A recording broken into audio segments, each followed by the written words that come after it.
किसी ये सैलरी के चैप्टर में अपना बेसिक सैलरी का थियरी खत्म हो गया था, अलाउंसेस हो चुका है, अभी प्रोविडेंट फंड की थियरी स्टार्ट हुई है। और सी प्रोविडेंट फंड की थियरी में मैंने क्या बताया था, पहले तो तुमको मुझे ये बताना है कि प्रोविडेंट फंड होता क्या है, कैसे ऑपरेट होता है वो, फिर मुझे बताना है types of provident fund, and फिर टैक्सेबल और एग्जाम। तो अभी टैक्सेबल एग्जाम के ऊपर बात होगी। टाइप्स ऑफ प्रोविडेंट फंड तो लास्ट लेक्चर बताया था ना, तो अभी बस मैं एक एक प्रोविडेंट फंड को अलग से ले लेके सिखाऊंगा। उसमें पहला क्या है, statutory provident fund. The moment you here statutory मतलब समझ जाओ कोई सरकारी नौकरी करने वाला है, ओके। और स्टैट्यूटरी मतलब लॉ ने कंपलसरी किया कि गवर्नमेंट जॉब में प्रोविडेंट फंड होना ही चाहिए। अब सुनो, क्वेश्चन में है ना, कभी भी स्टैट्यूटरी प्रोविडेंट फंड हुआ कि कोई भी हुआ, इन लोग ये 4 ट्रांजेक्शन देते हैं। अपने को ये चारों का इफेक्ट सीखना है बस, ओके। और ये चारों चीज को है ना स्टेटमेंट के अंदर ही लिखना है, लेकिन उसको inner column outer column taxable exam वो अपने को सीखना है। तो सी 1 बाय 1। सबसे पहले एम्प्लॉइज कॉन्ट्रीब्यूशन क्वेश्चन में दिया होगा ना, ऐसे इमेजिन करो एक सम है, सम में एम्प्लॉइज कॉन्ट्रीब्यूशन दिया हुआ है और हमारा आंसर क्या होता है, स्टेटमेंट। तो स्टेटमेंट में इसको लिखना ही मत, इग्नोर इट। ये इसका इफेक्ट था, ये देखो लिखा है। मतलब इमेजिन करो क्वेश्चन में एम्प्लॉइज कॉन्ट्रीब्यूशन दिया है, कुछ अमाउंट भी दिया होगा, एंड फिर हम लोग आंसर में वो जो स्टेटमेंट बनाते हैं ना, उसमें उसका एंट्री पास ही मत करना, just ignore it. Employees contribution ignore. फिर टेल मी, एम्प्लॉयर जो कंट्रीब्यूट करता है वो बेसिक सैलरी से कटता है कि बॉस अलग से जमा कर रहा है? फील द वर्ड, बॉस अलग से जमा कर, अलग से। तो ये अलग चीज है, तो इसको स्टेटमेंट में अलग से लिखेंगे, पर्टिकुलर्स कॉलम में लिखेंगे, अमाउंट कॉलम में dash, fully exempt. Statutory provident fund गए लेक्चर इतना तो बता के ही गया था, एसपीएफ के राज में सब फुल्ली एग्जाम्ड है, बट इसकी एंट्री पास करना, इसको इग्नोर मत करना, इसको इज्जत पूर्वक लिखना, और अमाउंट कॉलम में डैश ब्रैकेट में एग्जाम। फिर इंटरेस्ट भी होगा ना, ये भी अलग से आता है। सी एम्प्लॉइज कॉन्ट्रीब्यूशन ही बेसिक से कट कट के आता है, बाकी तो अलग चीज है, फ्रेश ना। तो इंटरेस्ट को भी अलग से स्टेटमेंट में लिखेंगे, लेकिन वो भी डैश, क्यों, ये भी फुल्ली एग्जाम्ड है। एंड फिर ये सब पैसा हर साल जमा होता है, जमा होता है, जमा होता है, एक दिन ये डब्बा फूट जाता है, सारे पैसे मिलते हैं एम्प्लॉय को, और वो कब होता है, रिटायरमेंट और डेथ। तो जिस सम में ऐसा दिया हो ना, एम्प्लॉय रिटायर हुआ है और उसको बड़ी रकम मिली है प्रोविडेंट फंड से, तो उसकी भी एंट्री पास करना, लेकिन dash. Even this is fully exempt. कुछ नया नहीं पड़ा, बता के गया था। अभी मैं खाली इतना बता रहा हूं कि क्वेश्चन में ये 4 अमाउंट दी होंगी, उसका इफेक्ट कैसे देना है, बस। सब फुल्ली एग्जाम्ड ही तो हो रहा है यार, खाली ये चीज इग्नोर हो रही है। वो बताने लायक था, और वो बताने के बाद खुद को भी लगा बराबर है यार, वो बेसिक सैलरी से तो कटता है, और बेसिक सैलरी तो हमने लिख ही दिया है। And all these are fully exam. Section note करना 10-11, इसको देख के उसकी याद आ रही है, पीपीएफ।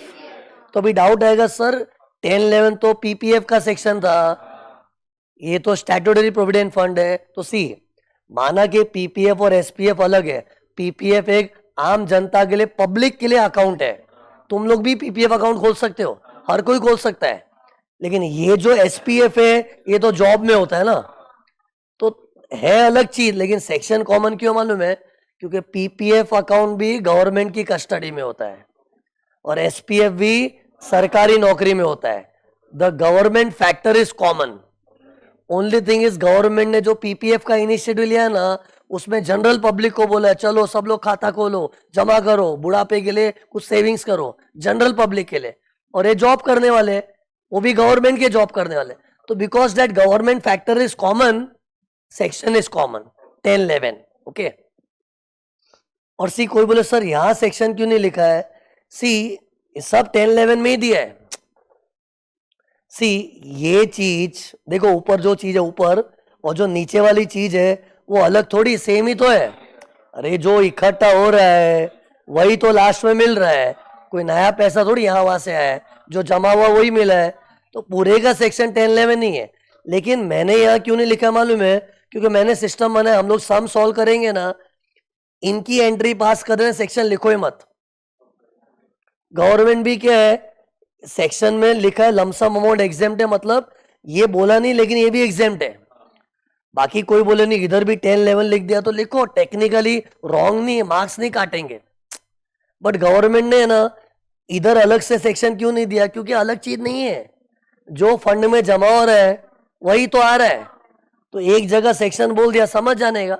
हाँ, खाली बच्चे लोग क्या पूछते, सर यहाँ सेक्शन आप क्यों नहीं लिखे? लिख ले चाहिए तो, हम लोग नहीं लिखने वाले। बट सम सॉल्व करते टाइम ये आया तो खाली एग्जाम लिख देंगे। और लमसम अमाउंट का कभी बात किया तो एग्जाम अंडर सेक्शन 10-11, एसपीएफ खत्म। अगला क्या है बताओ? आरपीएफ मैंने क्या बोला, प्राइवेट जॉब में होता है। और आरपीएफ कब बोलते हैं? जब फंड का पैसा कंपनी वाले अपनी मर्जी से इन्वेस्ट ही करते, they invest as per government के नक्शे कदम। और वो गवर्नमेंट को अच्छा लगता है कि फंड का पैसा हमारे हिसाब से इन्वेस्ट करते हो ना, अच्छा है, स्टाफ का पैसा सेफ रहेगा, तो इधर ट्रीटमेंट भी अच्छा मिलता है। ये भी एग्जाम्प्ट है, बट फुल्ली नहीं, पार्टली एग्जाम्प्ट है। अब पार्टली मतलब कितना बता दो। ये देखो, ये था ना, अभी देखो इसकी एक अलग ड्राइंग दिख रही है। डोंट थिंक मैं कुछ रिपीट, ये आरपीएफ है, अभी ड्राइंग तो सेम ही दिखेगी ना, इफेक्ट्स अलग आएंगे। तो ये देखो, सबसे पहले क्वेश्चन में एम्प्लॉइज कंट्रीब्यूशन दिया होगा तो क्या करेंगे? इग्नोर। सेम बात है, चाहे आरपीएफ हो गया, एसपीएफ के कोई भी हो, एम्प्लॉय कंट्रीब्यूशन पगार से कटता है ना। और हम लोग तो पगार को पूरी लिख ही दिए स्टेटमेंट में, तो इसको अलग से कभी लिखना मत। What about employers contribution? ये अपनी बेसिक सैलरी से कटता है कि बॉस अलग से जमा कर रहा है? अलग से। और अलग से बॉस जमा कर रहा है तो उसका स्टेटमेंट में भी अलग से एंट्री पास होगा। इसकी एंट्री पास होगी, बट इसको फुल्ली एग्जाम करके डैश करेंगे नहीं, ये पार्टली है। तो सुनो ये कितना एग्जाम, लुक,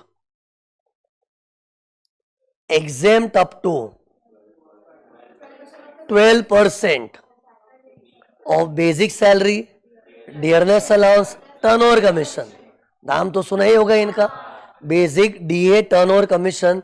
ये 3 फिगर क्वेश्चन में दिखेंगे। सी हर थियरी पढ़ाते टाइम इमेजिन करो ऐसा सम दिया है, कनेक्ट विद द सम, कि after all what are we doing, we are preparing for the sums only. Exam में they will not ask a theory question, write a short note on RPF, ऐसा सब नहीं है, practical subject है।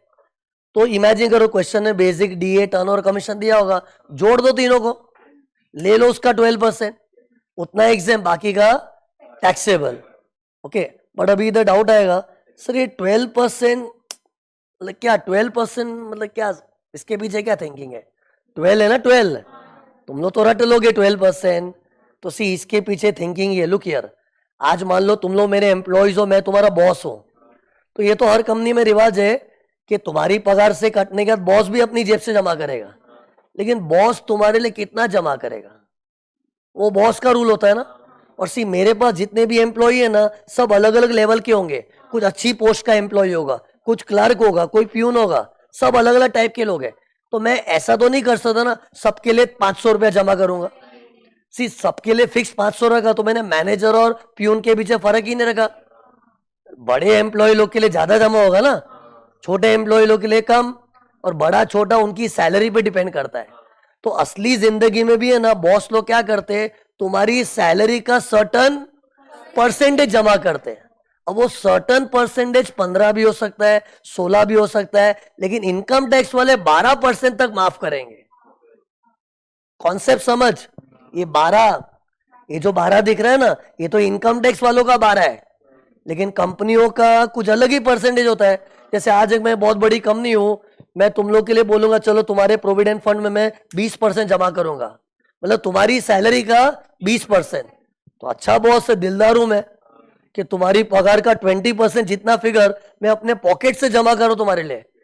तो income tax वाले बोलेंगे देख बॉस तू बहुत अमीर होगा, तू 20% जितना उनके लिए जमा कर रहा है, तेरे पास पैसे। लेकिन इनकम टैक्स वाले मानते कि रीजनेबल अमाउंट 12 होता है, तो 12 तक माफ, बैलेंस टैक्सेबल। और असली जिंदगी में कंपनी लोग भी जो जमा करते हैं ना, वो तुम्हारी basic, dearness allowance plus turnover commission, इन तीनों को मिला के एक परसेंटेज जमा करते हैं। लेकिन एक्चुअली कितना परसेंटेज उन लोग जमा करते इसका कोई रूल नहीं है. It depends from company to company. और एक रियलिटी बताऊं, ज्यादातर कंपनी क्या है 10-12% जितना ही जमा करती है और वो 12% की लिमिट के अंदर एग्जेम्प्ट ही हो जाता है. मैंने तो जितने भी लोगों को देखा ना, मेरे पहचान वाले जो जॉब में है, उनके यहाँ पे क्या है, उनकी कंपनी उसकी सैलरी का कुछ 10% जितना जमा करती है. तो 10% जमा कर रहे हैं और इनकम टैक्स वाले 12% तक माफ कर रहे हैं. तो 10 तो लिमिट में फुल्ली एग्जेम्प्ट हो जाता है. बड़ी रियलिटी बता रहा हूं. क्वेश्चन में तो इन्हों जान पूछ के बड़ा अमाउंट डालेंगे ताकि तुम्हारा 12% लिमिट का नॉलेज टेस्ट हो. तो ये वॉट एवर, अपने को ये याद रखना बस, 12% of basic salary, DNS allowance, turnover commission. See मैं पहले ही बता देता हूँ, इनकम टैक्स के जितने भी फॉर्मूला आएंगे ना, हर फॉर्मूले में जब सैलरी का बात होगा ना, basic, DNS allowance, turnover commission, ये फिक्स्ड है. और उसका भी गए लेक्चर में रीजन बताया था कि गवर्नमेंट फॉर्मूला पूरे भारत के लिए बना रही है और पूरे भारत में करोड़ों टाइप के एम्प्लॉय है, सबको अलग अलग चीज मिलती है, लेकिन ये 3 चीज सबके लिए फिक्स्ड होती है और फॉर्मूला वैसी चीजों से बनता है ना. फिर सी आएगा सेक्शन पे बात करूंगा. लुक, फिर नेक्स्ट इज इंटरेस्ट. अब इस पे इंटरेस्ट भी जो मिलता है इसकी भी अलग से एंट्री पास करेंगे. और जैसा कि मैंने पहले ही कह दिया था, सब पाटली पाटली है, तो इधर भी पाटली पाटली होगा. देखो, एग्जाम अप टू 9.5%. ये 9.5% रेट याद रखना है अपने को. ये रेट ऑफ इंटरेस्ट है. अरे इंटरेस्ट कभी भी मिलता है, इंटरेस्ट कमाया कि नहीं, कभी कमाया नहीं, सुना तो है ना. इंटरेस्ट अपने को कभी भी मिलता है, उसका एक रेट ऑफ इंटरेस्ट होता है. तो सी, असली जिंदगी में जो मेरा प्रोविडेंट फंड होगा उसमें शायद 10% ब्याज भी मिलता होगा, 12% भी, है ना. लेकिन इनकम टैक्स वाले क्या बोल रहे हैं, जितना भी मिले हम लोग 9.5% तक माफ करेंगे, उससे ज्यादा नहीं, मैक्सिमम 9.5%. अब कितने लोग बोलते हैं सर 9.5% ऑफ वॉट, ये ऑफ वॉट नहीं, ये रेट ऑफ इंटरेस्ट है. सी, इधर तो 12% क्या था, तुम्हारी पगार का 12% है ना, क्योंकि बॉस भी तुम्हारी पगार का सर्टन परसेंटेज जमा करता है, लेकिन उस सर्टन में से 12 तक माफ. कमॉन, हिम्मत रखो, कमॉन, आग लगी थी. फिर और ये तो क्या रेट ऑफ इंटरेस्ट है. अब चेक करना, जैसे कोई एम्प्लॉय जॉब करता है, उसको पूछो तेरी कंपनी में तेरा प्रोविडेंट फंड होगा ना, कितना टका ब्याज मिलता है उधर. एक्चुअली कितने एम्प्लॉय को मालूम भी नहीं होता है, लेकिन कोई कोई पंचायतों एम्प्लॉय होते हैं, वो कंपनी में मैनेजमेंट से पता लगाते हैं हमारे प्रोविडेंट फंड में कितना इंटरेस्ट मिलता है. तो अगर 8-9 मिलता है तो फुल्ली एग्जाम, और एक्चुअली 8-9% ही मिलता है. पर क्वेश्चन में 11%, 12% देंगे ताकि अपने को 9.5 का नॉलेज यूज कर पाए. ओके, अब ये 9.5% का कैलकुलेशन है, थोड़ा टिपिकल है. ये देखो, मैं एग्जांपल से बता रहा हूँ. लुक हियर, ये देखो, मैंने ना एक ऐसी स्टेटमेंट बनाया है जस्ट टू एक्सप्लेन कि ये दोनों चीज का इफेक्ट कैसे दोगे. ये देखो क्या लिखा है, एम्प्लॉयर कॉन्ट्रीब्यूशन इंटरेस्ट, यही सिखाया ना मैंने अभी, देखना है ना. ये क्यों नहीं, ये तो लिखने का भी नहीं होता है, लिख मत देना कभी, इग्नोर मतलब इग्नोर. तो सी, एम्प्लॉयर्स कॉन्ट्रीब्यूशन और इसका मेरे को इफेक्ट बताओ ना. पहले क्या करेंगे, ये आंसर है. सबसे पहले क्वेश्चन में देखेंगे कितना अमाउंट दिया है, तो वो इनर के कॉलम में लिख देंगे. तो लेट्स अज्यूम इनर कॉलम में 90,000. ये मैंने कुछ भी अमाउंट लिया, प्लीज सोचना मत कहां से आ गया, कुछ भी है. तो ये क्वेश्चन में दिया होगा, लिख दिया. अंदर क्यों लिखा है, अब उधर फॉर्मूला चिपकाऊंगा, बोल कैसा, लेस. अभी तो बताया तुम लोग को, हम समझता है कि नहीं. एग्जाम अप टू 12% ऑफ 3 चीज, basic, DNS allowance, turnover commission. तो ये देखो, ऐसा पेश करना पड़ेगा उसको. ऐसे अपने पहले 3 डैश बना देंगे, पहले डैश बनाओ, फिर फिल इन द ब्लैंक्स करेंगे. तो पहले डैश में बेसिक सैलरी. अब मान लो मेरे सब में बेसिक सैलरी 3 लाख है, ये भी मैंने अपने मन से कुछ भी फिगर लिया है. डीएनएस अलाउंस 1 लाख है, टर्नओवर कमीशन है ही नहीं, तो उसका टोटल करो, 4 लाख हो गया.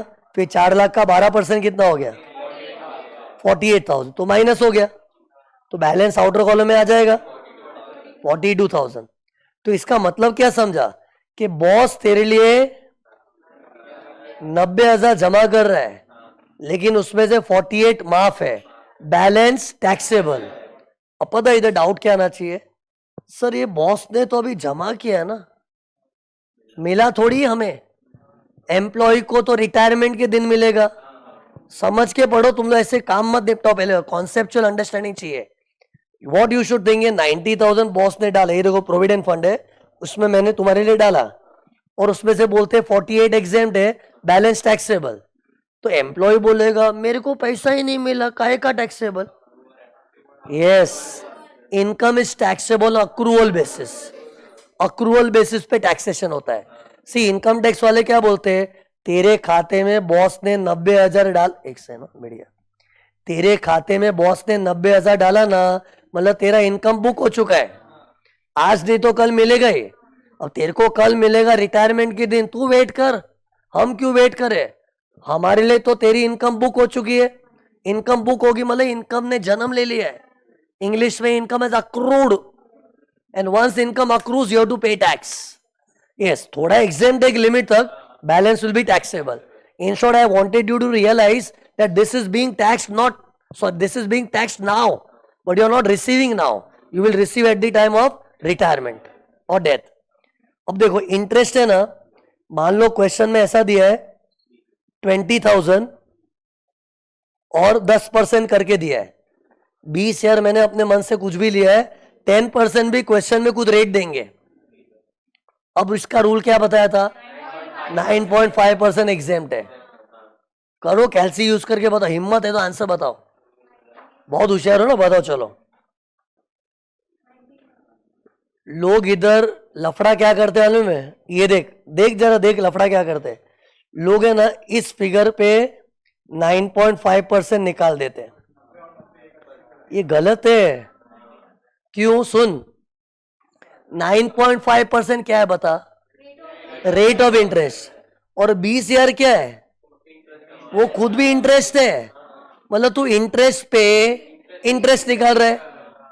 रियलाइज किया रॉन्ग करने वालों, मतलब ये 20,000 खुद साक्षात एक इंटरेस्ट है, वो खुद एक इंटरेस्ट है, और 9.5% भी इंटरेस्ट का ही रेट है। इंटरेस्ट पे इंटरेस्ट थोड़ी निकालना होता है। सी इंटरेस्ट तो फंड बैलेंस पे निकालते हैं, और इन लोग क्वेश्चन में कभी बताएंगे नहीं उसके फंड में इतना खजाना पड़ा है, वो सब में बताते नहीं है। अपने को इंटरेस्ट की मदद से इंटरेस्ट निकालना है। फर्क कितना है, given interest is 10%, 9.5% how much, cross multiply, वैसे आएगा। बताने का सिंपल लगता है लेकिन गड़बड़ होती है मान। तो ये देखो कितना आया, 20,000 मल्टीप्लाई बाय 9.5 डिवाइड बाय 10, तो कितना आ गया, 19,000। सो 19,000 एग्जाम, 1,000 टैक्सेबल। तो सी ट्रस्ट में इधर सिली मिस्टेक होती है।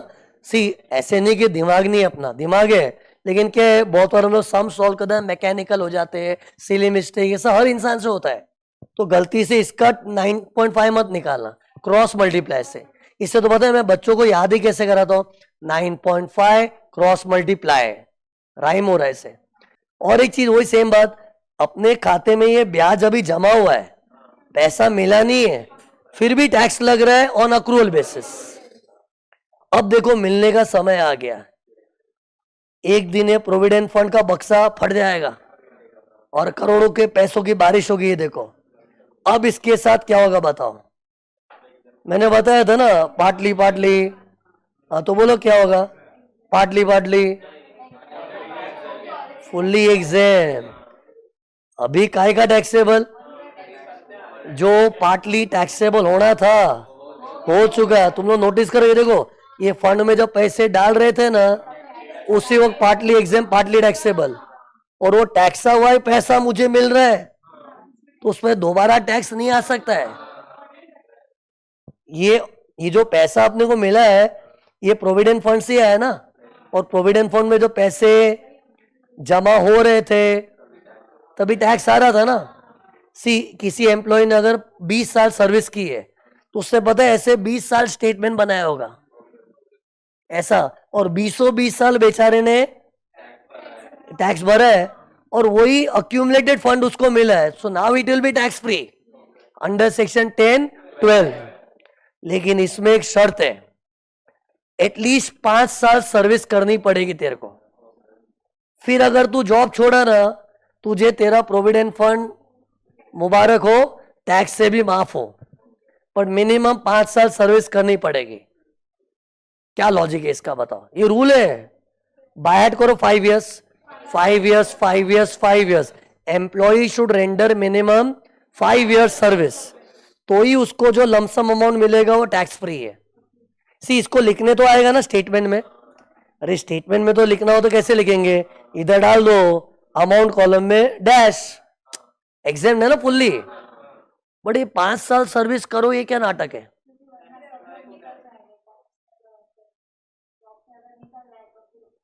निकल रहे तो प्रॉब्लम क्या है? मेरी मर्जी, वो रीजन नहीं है।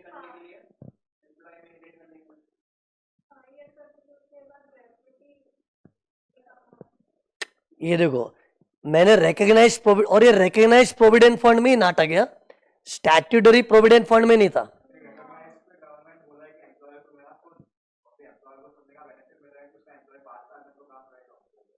नहीं वो नहीं, सी प्रोविडेंट फंड रिकग्नाइज कब बोला जाता है बताओ? जब फंड का पैसा is invested as per government के नक्शे कदम। अब सी, फंड का पैसा सोच कहीं इन्वेस्टेड है, और मेरा कोई एम्प्लॉय आके बोल रहा है मेरे को जॉब छोड़ना है, 2 साल हुआ मजा नहीं आ रहा, जॉब छोड़ना है, जॉब छोड़ना है, तो वो जॉब छोड़ रहा है तो उसको मैं रोक तो नहीं सकता ना। लेकिन वो 2 साल के अंदर जॉब छोड़ के आ रहा है, तो प्रोविडेंट फंड का पैसा कहीं इन्वेस्टमेंट पड़ा है, वो इन्वेस्टमेंट तोड़नी पड़ेगी। गुस्सा आता है वो। सी, लॉ क्या चाहता है कि फंड मनी कम से कम 5 साल तो ढंग से कहीं इन्वेस्टेड रहे, because a fund should grow, eventually it is for employee. But in लाखों employees, 1 or 2 employee like a पागल, they say I want to leave in 2-3 साल, तो 2-3 साल में छोड़ रहा है तो रोक तो कोई सकता ही नहीं है। हर इंसान अपनी मर्जी का मालिक है। लेकिन 2-3 साल में छोड़ के आता तो बॉस को खटकती क्यों उसकी? अभी तेरे को पैसा देने के लिए मुझे प्रोविडेंट फंड कहाँ कहाँ इन्वेस्ट किया वैसा तोड़ना पड़ेगा। डिस्टर्ब होता है ना यार।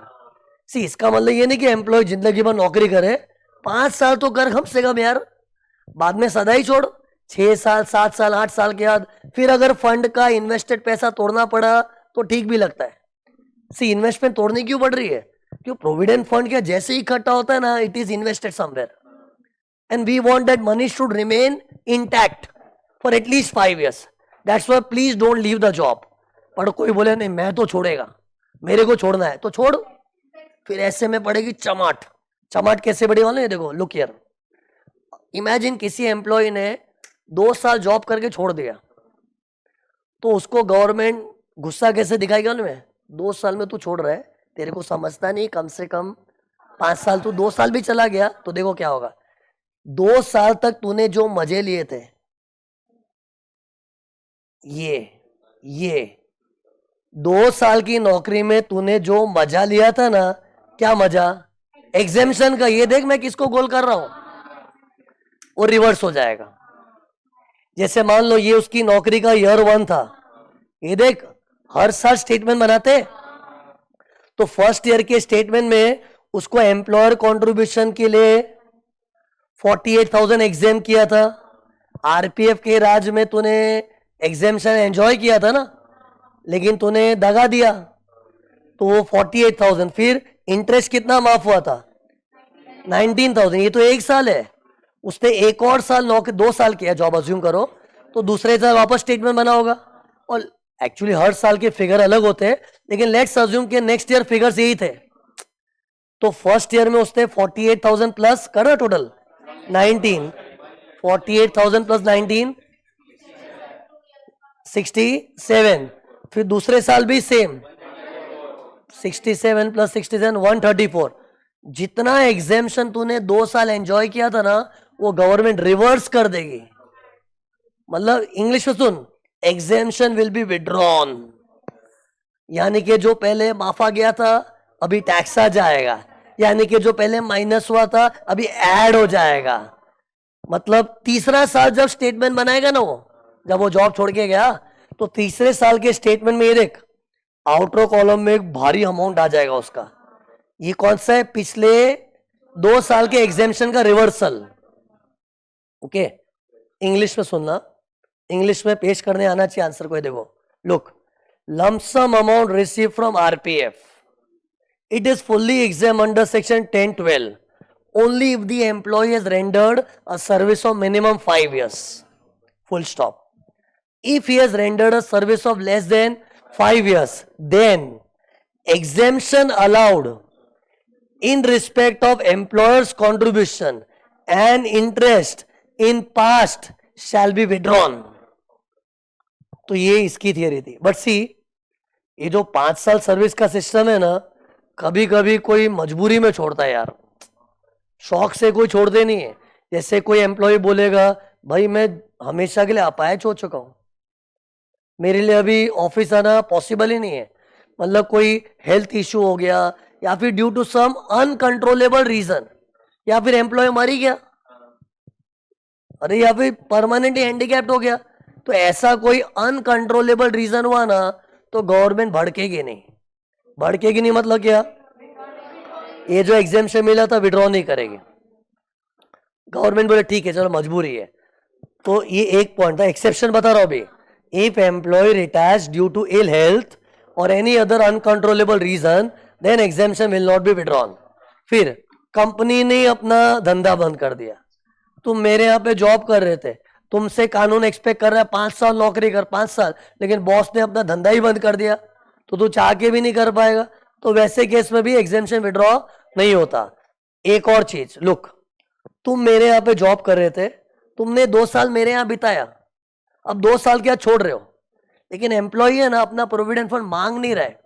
मैं बॉस हूं, अरे अपने बॉस से मांगते ना मेरे को मेरा प्रोविडेंट फंड दे दो, तो मैं तुम्हारा बॉस हूं, तुम्हारा प्रोविडेंट फंड मेरे पास है, and you work for 2 years and after 2 years you are living the job, और तुम मुझसे पैसा भी नहीं मांग रहे हो. तुमने मेरे को क्या बोला, सर एक काम करो, मेरा प्रोविडेंट फंड का पैसा है ना, मैं कोई दूसरी जगह जॉब कर रहा हूं उधर ट्रांसफर करवा दो. मतलब एम्प्लॉय एनकैश नहीं कर रहा अपना फंड. एम्प्लॉय बोल रहा मेरे को पैसा नहीं चाहिए, मेरे को जॉब नहीं करना है आपके यहाँ पे, आई हेट यू, उसको मेरी जॉब पसंद नहीं है. और लेकिन एट द सेम एम्प्लॉय क्या बोल रहा है, I don't want my provident fund, मैं तो आपको छोड़ रहा हूं, कहीं और तो जा रहा हूं ना. एंड लेट्स अज्यूम वो जहां जा रहा है वो लोग भी आरपीएफ मेंटेन कर रहे हैं, और मुझे इंस्ट्रक्शन किया दिया मेरे एम्प्लॉय ने कि वो फंड का पैसा दूसरे एम्प्लॉयर के उसमें ट्रांसफर कर दो तो भी चलेगा. क्योंकि सी, गवर्नमेंट को गुस्सा क्यों आया था, तू जॉब छोड़ेगा, प्रोविडेंट फंड मांगेगा, इन्वेस्टमेंट तोड़नी पड़ेगी, ये तो वही नहीं ना. एम्प्लॉय जॉब छोड़ रहा है लेकिन प्रोविडेंट फंड मांग ही नहीं रहे हो, जब मांग ही नहीं रहा है तो इन्वेस्टमेंट टूट भी नहीं रही है, इसलिए ऐसे केस में भी चलता है. तो ये देखो पूरी थियरी को देखो, मैंने जो बोला ना ये सब इंग्लिश में लिखा हुआ है, आओ मिलके पढ़े. Okay, see, lump sum amount receive from RPF is fully exempt only if the employ is rendered service for at least 5 years. फिर if employ retires before 5 years then क्या होगा, exemption in respect of employers contribution and interest in past. In past मतलब अगर 2 साल काम किया तो 2 सालों का, 3 साल काम किया तो 3 सालों का, शैल बी विड्रॉन. वो तो मैंने बताया था. However in following cases exemption shall not be withdrawn even if the service is less than 5 years. उसमें पहला था employee is retired due to uncontrollable reasons, death वगैरह कुछ भी हो सकता है. employer's business is discontinued, फिर employee is retired and joined a new employer with an instruction that his balance should be transferred to the new employer. खत्म RPF की theory. Okay, तुरंत एक इसका सम ले रहा हूं, चालू हो रहा हूं.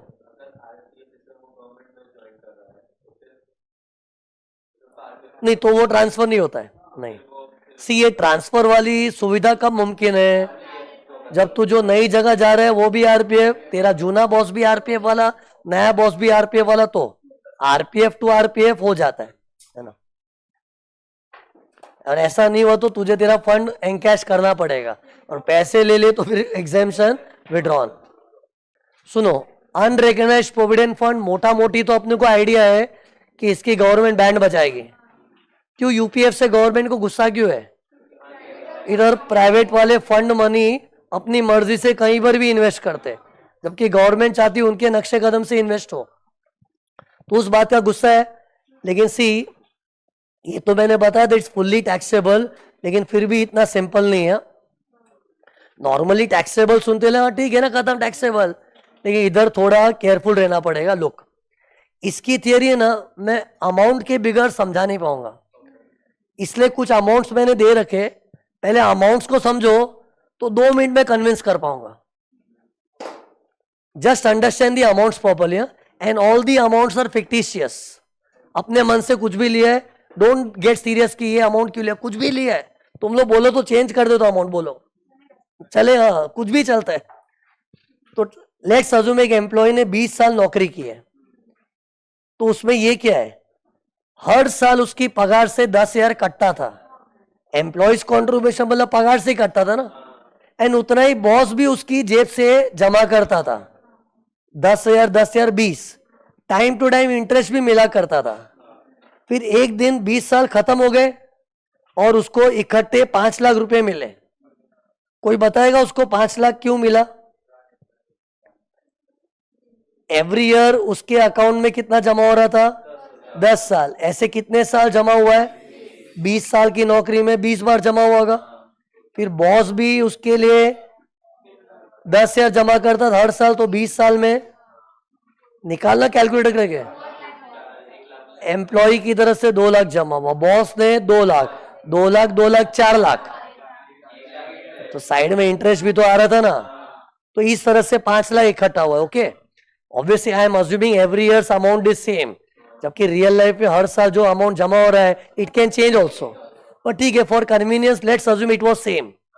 ओके, अब है ना उसको ये पैसे लास्ट में मिल रहे हैं। अब सुनो, तो यूपीएफ में गवर्नमेंट ने पता क्या बोला है, लुक यार, हाथ से समझना, ये प्रोविडेंट फंड है, ये हाथ में जो बना रहा हूं ये बॉक्स है, देखो ये मैं ड्राइंग को हाथ में ले रहा हूं, देखो गवर्नमेंट बोलते देखो यूपीएफ में जब पैसे जमा होंगे ना तब हम उसको टैक्स नहीं मारेंगे, लेकिन जमा हो के हो हो के हो के जिस दिन वो डब्बा फूट के हाथ में आएगा तब टैक्सेबल। ये गवर्नमेंट ने डिसाइड किया है, टैक्सेबल तो करना ही है, वो बात पक्की है, लेकिन किस मोमेंट पे? पैसे जमा हो गए तब के लास्ट में, लास्ट में। सी 2 बार टैक्स नहीं आ सकता, कि जो पैसा जमा हो रहा है वही मिल रहा है, अरे जो फंड में पैसा जमा हो रहा है वही तो लास्ट में मिल रहा है, तो डबल डबल टैक्स नहीं हो सकता। लेकिन इधर गवर्नमेंट ने क्या सोचा में, नहीं नहीं, फंड में जब जमा होगा तब टैक्स मारेंगे तो मजा नहीं आएगा। क्यों? क्यों? जमा तो थोड़ा थोड़ा थोड़ा थोड़ा थोड़ा थोड़ा होता है, तो टैक्स तो थोड़ा थोड़ा थोड़ा थोड़ा तड़प तड़प के मिलेगा, लेकिन हमको इसकी बैंड बजानी है। इससे गवर्नमेंट ने बोला तू जमा होने दे, पैसा होने दे, जिस दिन वो जमा होके इकट्ठा एक साथ आएगा ना एक बड़ी रकम, उस वक्त टैक्सेबल, उधर गवर्नमेंट को भी सुकून मिलेगा। तो इन शॉर्ट यूपीएफ पे टैक्स कब आ रहा है? जब पैसा जमा हो रहा है तब के लास्ट में। तो अभी तुम ही मेरे को बताओ एक एक का इफेक्ट। हाँ, सी एक्चुअली स्टूडेंट को ये 4 चीज का इफेक्ट आना चाहिए बस, तो बताओ एक एक करके। एम्प्लॉयज कॉन्ट्रीब्यूशन तो बात करके मतलब नहीं है, वो एक बार बोलते हैं इग्नोर, हर जगह इग्नोर ही होता है। फिर what about employers contribution? Exam for the, ignore तो नहीं बोलेंगे, है तो इनकम, लेकिन चल एक बार के लिए माफ किया। वो बोलते हैं ना गवर्नमेंट भी देख रही, पैसा जमा हो रहा है, चल फिलहाल के लिए माफ, लास्ट में देखेंगे, तो एक बार मुंह से तो एग्जाम ही निकलेगा। फिर इंटरेस्ट भी चल एक बार के लिए माफ है, लेकिन अब देखो इसमें, अरे सॉरी, इसमें अभी जो पैसा जमा हुआ है ना, अब लास्ट में जब मिलेगा इट विल बी टैक्सेबल। ये देखो फुल्ली टैक्सेबल 5 लाख। लेकिन इसमें भी एक अच्छा पॉइंट है, ये जो 5 लाख का अमाउंट दिया है ना, इसको अपने को 4 पार्ट में डिवाइड करना पड़ेगा, और ये चारों फिगर का ट्रीटमेंट अलग है। क्यों बताऊंगा, इतना पक्का है कि 5 लाख को लास्ट में टैक्स करवाना है, लेकिन इसको 4 पार्ट में डिवाइड करना है। सी मैं डिवाइड करके बताता हूं, ये देखो, employees contribution, interest on employees contribution, employers contribution, interest on employers contribution. मुझे 4 फिगर निकाल के दो तो ही मैं आगे पढ़ा पाऊंगा, और तुम लोग खुद निकाल पाओगे। सी अपने को क्या जानना है कि 5 लाख का जो इकट्ठा हुआ है ना, उसमें एम्प्लॉय ने कितना इकट्ठा किया है, एम्प्लॉयर ने कितना इकट्ठा किया है, और दोनों के इकट्ठे किए पे ब्याज कितना मिला है। तो सिंपल है, एम्प्लॉय की तरफ से 10,000 जमा होता था सालाना, सालाना मतलब हर साल, तो 20 साल में कितना हो गया 2 लाख, तो ये 2 लाख आ जाएगा इधर। ओके, फिर एक से ना, और एम्प्लॉयर ने कितना जमा किया था बताओ 2 लाख, ये सही है 2 लाख, ये 10,000 को इंटू मल्टीप्लाई 20 किया था ना। अब इंटरेस्ट एक्चुअली कितना आया था 1 लाख, लेकिन दोनों का आधा आधा 50-50, क्यों आधा आधा क्यों, दोनों ने सेम अमाउंट इकट्ठे किए ना, तो दोनों का कंट्रीब्यूशन से अमाउंट इक्वल डेवलप हुआ इंटरेस्ट का। तो पहले तुम लोग इससे कन्विंस्ड हो 2,50,000 2,50,000 टोटल हो गया 5 लाख। अब गैस करो इसका 4 पार्ट क्यों किया है मैंने। यस, ये वाले अमाउंट पे टैक्स ही नहीं आएगा। सोच क्यों, एम्प्लॉइज कंट्रीब्यूशन की जड़ देखिए कहां से आया है, ये बताओ कहां से, यहां से आया है, मतलब ये, और ये एम्प्लॉय की बेसिक सैलरी से कटा था, और बेसिक सैलरी तो टैक्सेबल थी। हर साल मैंने स्टेटमेंट बनाया होगा, सोच मैं 20 साल नौकरी किया हूं तो 20 साल स्टेटमेंट बनाए होंगे, और 20 साल बेसिक सैलरी ग्रॉस लिख के टैक्सेबल किया है। तो जो बेसिक सैलरी ऑलरेडी टैक्सेबल हो चुका है, तो ये अमाउंट ऑलरेडी टैक्सा जा चुका है, तो उसको दोबारा टैक्स देना सही नहीं है, इसलिए इग्नोर करना पड़ेगा। लेकिन मेरे को बताओ, ये एम्प्लॉयर का जो पैसा है, ये जब जमा हो रहा था तब टैक्सेबल हुआ था कि माफ था, ये देख एग्जाम लिखा ना, देखो ये इंटरेस्ट भी जब जमा हो रहा था तभी माफ था, तो अभी इसकी बैंड बजेगी, तो सी ये तीनों अमाउंट टैक्सेबल है। लेकिन ये वाला जो इंटरेस्ट है ना, कौन सा वाला, वो इनकम फ्रॉम अदर सोर्सेस में जाएगा, इफॉस। और ये दो अमाउंट जो है ना लास्ट के, ये जाएंगे सैलरी में। सोच क्यों, एक बार मैं सस्पेंस खोल देता हूं जो छुपा के रखा था, देखो पढ़ो और सोचो। सी ये तो इग्नोर हुआ, समझा ना, कि ये तो ऑलरेडी टैक्सेबल हो चुका है, और ये तीन देखो टैक्सेबल है, ठीक है, लेकिन ये वाले को इनकम फ्रॉम अदर सोर्सेज क्यों, जबकि देखो इधर एक और इंटरेस्ट है, वो इनकम फ्रॉम सैलरी क्यों, बराबर बराबर, परफेक्ट। सी ये इंटरेस्ट है ना, मुझे बॉस की मेहरबानी से नहीं मिला है। कौन सा, interest on employees contribution. Employ क्या बोलेगा, इस पे बॉस ने क्या मेहरबानी किया है, मैं अपनी पगार कटवा रहा था, मेरी पगार कटवा कटवा के मैंने उसका सब्र रखा है, अरे वो तो मैं अपनी पगार नहीं भी कटवाता, मेरी पगार को बैंक में रख के भी ब्याज कमाता, वो तो मेरी पर्सनल कमाई है, उससे बॉस ने क्या मेहरबानी किया। और एक किसी इनकम को सैलरी का दर्जा कब मिलता है, इफ इट इज बॉस की मेहरबानी से। लेकिन ये इंटरेस्ट है बॉस का मेहरबानी नहीं है, ये तो तुम लोग भी मानोगे, अगर एम्प्लॉय अपनी सैलरी को कटवा के अगर पूरी सैलरी बैंक में भी रख देता तो भी ब्याज आता ना, लेकिन उसने बैंक में नहीं, पगार कटवा रहा था, लेकिन उसी के पैसे कट रहे थे, और कटे हुए पैसे के लिए वेट कर रहा था, तो ये उसका पर्सनल पेशेंस था, उस अपने पेशेंस से उसने कमाई, it is income from other source. लेकिन ये इंटरेस्ट में बॉस की मेहरबानी, इसके लिए तो बॉस को थैंक यू निकलेगा ही। ये देख कैसा थैंक यू, बॉस को, बॉस थैंक यू, आप भी मेरे लिए जमा कर रहे थे, और आपने जमा किया तो किया, उस पर ब्याज भी आया, थैंक यू। और जिस चीज के लिए बॉस के लिए थैंक यू निकले, वो इनकम फ्रॉम सैलरी, और थैंक यू तो खाली 2.5 लाख के लिए निकलेगा। तो मेरे को पता इसका फाइनली इफेक्ट कैसे दूं, इसको तो लिखूंगा ही नहीं, इसको बोलूंगा गो टू इफॉस, इसको बोलेंगे गो टू हेल, इसको बोलेंगे गो टू इफॉस, लास्ट दो वालों को बोलेंगे come, you come here sit in salary, अपने सैलरी बना रहे तो उसको बुलाना पड़े कम। तो ये यूपीएफ में इतना नाटक था। ओके, तो सी इसको ऐसे याद रखो, लुक यूपीएफ में जब पैसे जमा हो रहे हैं तभी एग्जेम्प्ट है, तभी टैक्स नहीं आता, लेकिन जमा हो के जब लास्ट में लमसम अमाउंट मिलता है तब टैक्सेबल है। फिर ये देखो उसका 4 पार्ट है, ठाक ठाक ठाक ठाक, employees contribution, interest on that, employers contribution, interest on that. ये सीन से याद रख, तुम लोग ऐसे ही करना पड़ेगा, नेक्स्ट लेक्चर पूछूंगा ना। यूपीएफ का जो लमसम अमाउंट मिलता है, ठाक ठाक ठाक ठाक, employees contribution interest on that, employers contribution interest on that, ignore, इफोस, सैलरी सैलरी, ये दोनों को बिठाना स्टेटमेंट में, सैलरी में। यूपीएफ खत्म, फटाक से एक सम, जल्दी रेडी रखो नोटबुक, सम बाद में देखते, तुम लोग स्टेटमेंट बना के रेडी रखो। क्वेश्चन नंबर 3,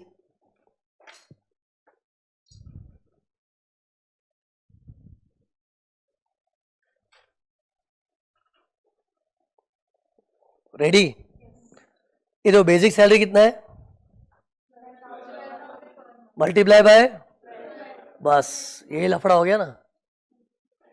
सुनो सुनो, पढ़ ध्यान से।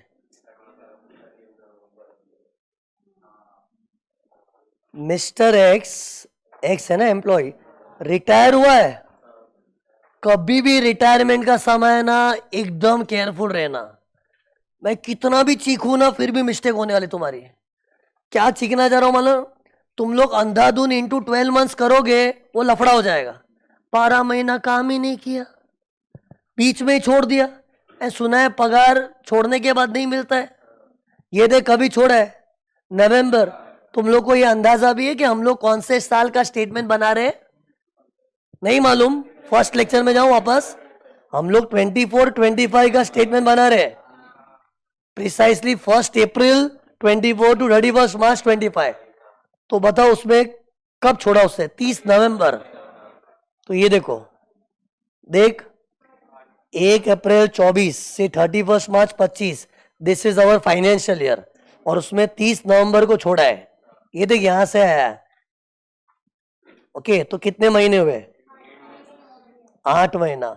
एंड रिटायरमेंट के बाद पगार नहीं मिलती है तो 8 महीने का।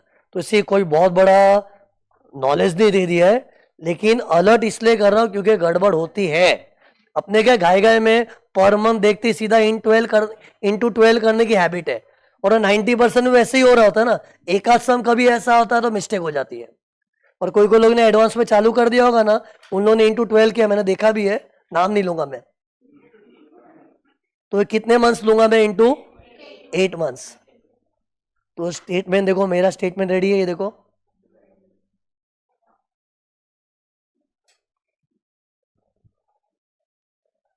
$12,000 per month multiply by 8, sorry ये तो बोला ही तुमको, ये पहले कॉपी करना पड़ेगा। मैंने रूल ही बना दिया है, हर बैच में स्टूडेंट को बोलता हूं, जब भी बच्चों रिटायरमेंट का समय आया, ये टाइमलाइन ड्रॉ करना मैंडेटरी है। ये सिस्टम बना के रखोगे ना, धीरे धीरे ये सिली मिस्टेक पे अपना कंट्रोल आएगा। ये ड्रॉ ही कर दिया करो। और अभी मेरी आने वाली थियरी में ना रिटायरमेंट बेनिफिट्स काफी आएंगे। प्रोविडेंट फंड के बाद नेक्स्ट थियरी होगी ना, सब रिटायरमेंट ओरिएंटेड ही है, तो बार बार सब में रिटायरमेंट वगैरह दिखेगा, तो be careful and make a point two draw such timeline. कहीं भी बना दो, टॉप मार्जिन पे, एकदम बॉटम ऑफ द पेज। और ये बनाना कोई एग्जाम में दिखाने के लिए जरूरी नहीं है, जस्ट फॉर आवर रेफरेंस।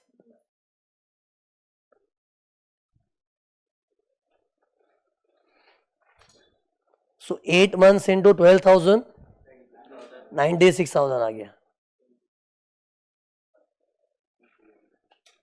फिर इसके बाद dearness allowance 3,000 per month, again वो इंटू 8 मंथ्स होगा, ये भी 24,000। तुम लोग ब्रैकेट में वो मल्टीप्लीकेशन दिखाओ, मेरे पास क्या जगह थोड़ी कम होती है ना, और मैं ज्यादा छोटा नहीं लिख सकता, दिखाना है ना तुम लोग को सब प्रॉपर।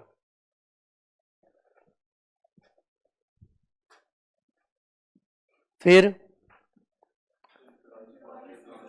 अब है ना, सुनो, इन चारों को जरा गौर से देखिए और इसको अपनी ड्राइंग से मैच कीजिए, जो ड्राइंग से अभी मैंने सिखाया था।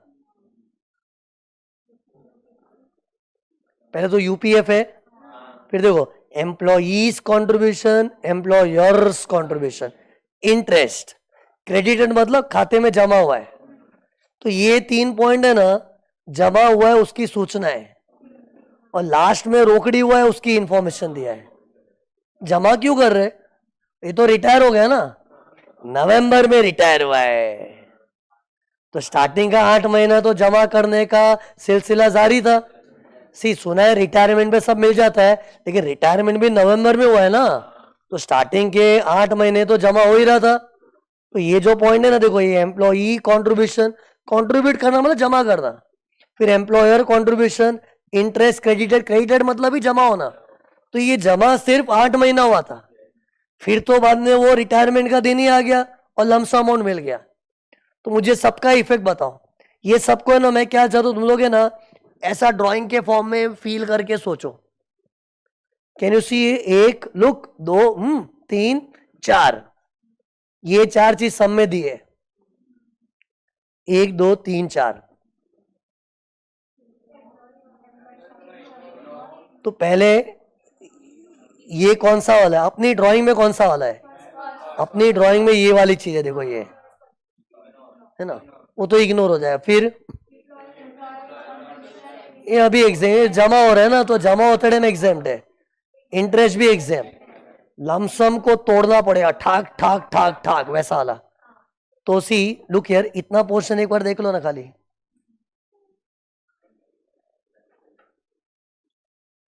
सही लिखा है देखो। ये 2000 3000 कहां से आया? क्वेश्चन से लिखा। ये देख 2000 per month, 3000 per month, 9000 amount देख लो, वो ही दिखा रहा हूं, 2000 3000 9000। तो उसका इफेक्ट दे देते ना, पहले पहले उसका इफेक्ट दे देते, फिर इसको फुर्सत में लेंगे। यूपीएफ के सम का मेन हीरो यही होता है, तो उसको लेते पहले इनकी तो एंट्री पास करो। किनकी? इनकी, इसकी मत करना, लेकिन इन दोनों की एंट्री तो पास करनी पड़ेगी ना।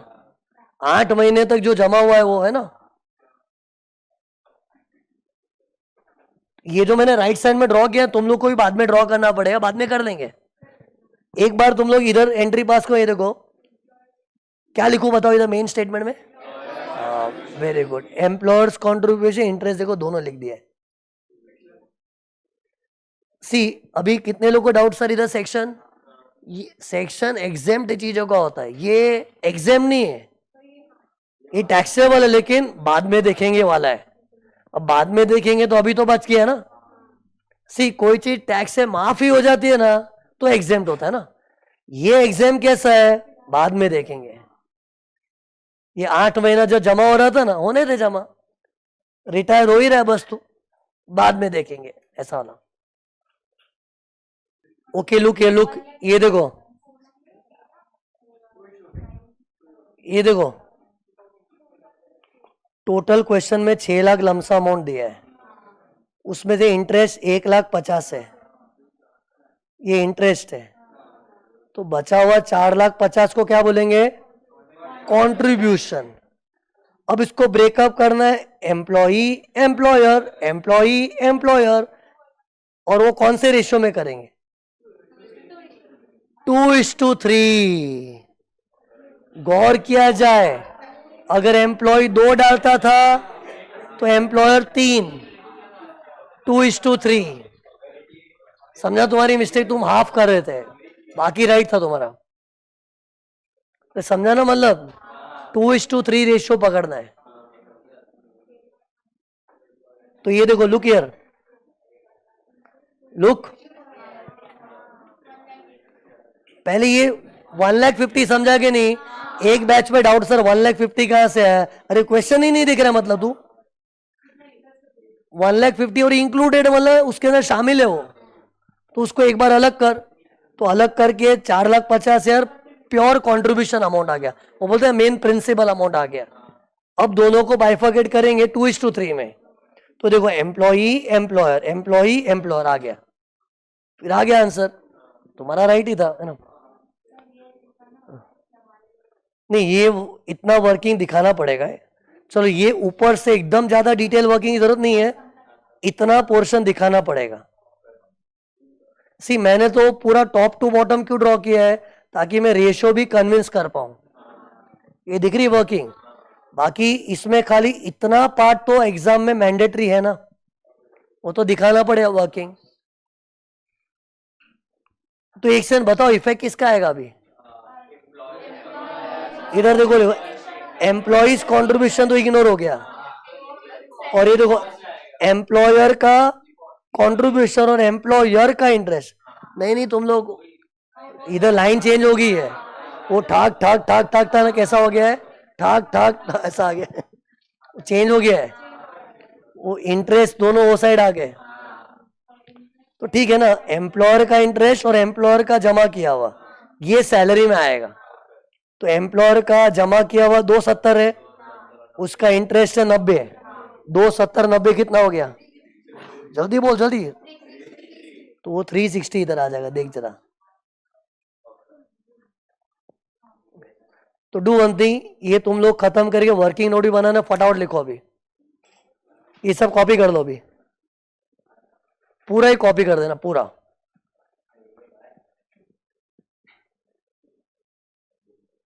इधर सिली मिस्टेक क्या थी, लोग इक्वली डिवाइड कर देते, लेकिन इधर 2:3 था। हाँ वो बात अलग है, ज्यादातर कंपनियों में दोनों एम्प्लॉयर एम्प्लॉय इक्वल जमा करते, लेकिन ऐसा कोई रूल नहीं है। रिवर्स कभी कभी एम्प्लॉयर एम्प्लॉई ज्यादा करता है, एम्प्लॉयर कम करता है, तो क्वेश्चन में जब दिख रहा है तो फाइंड आउट कर सकते हैं ना।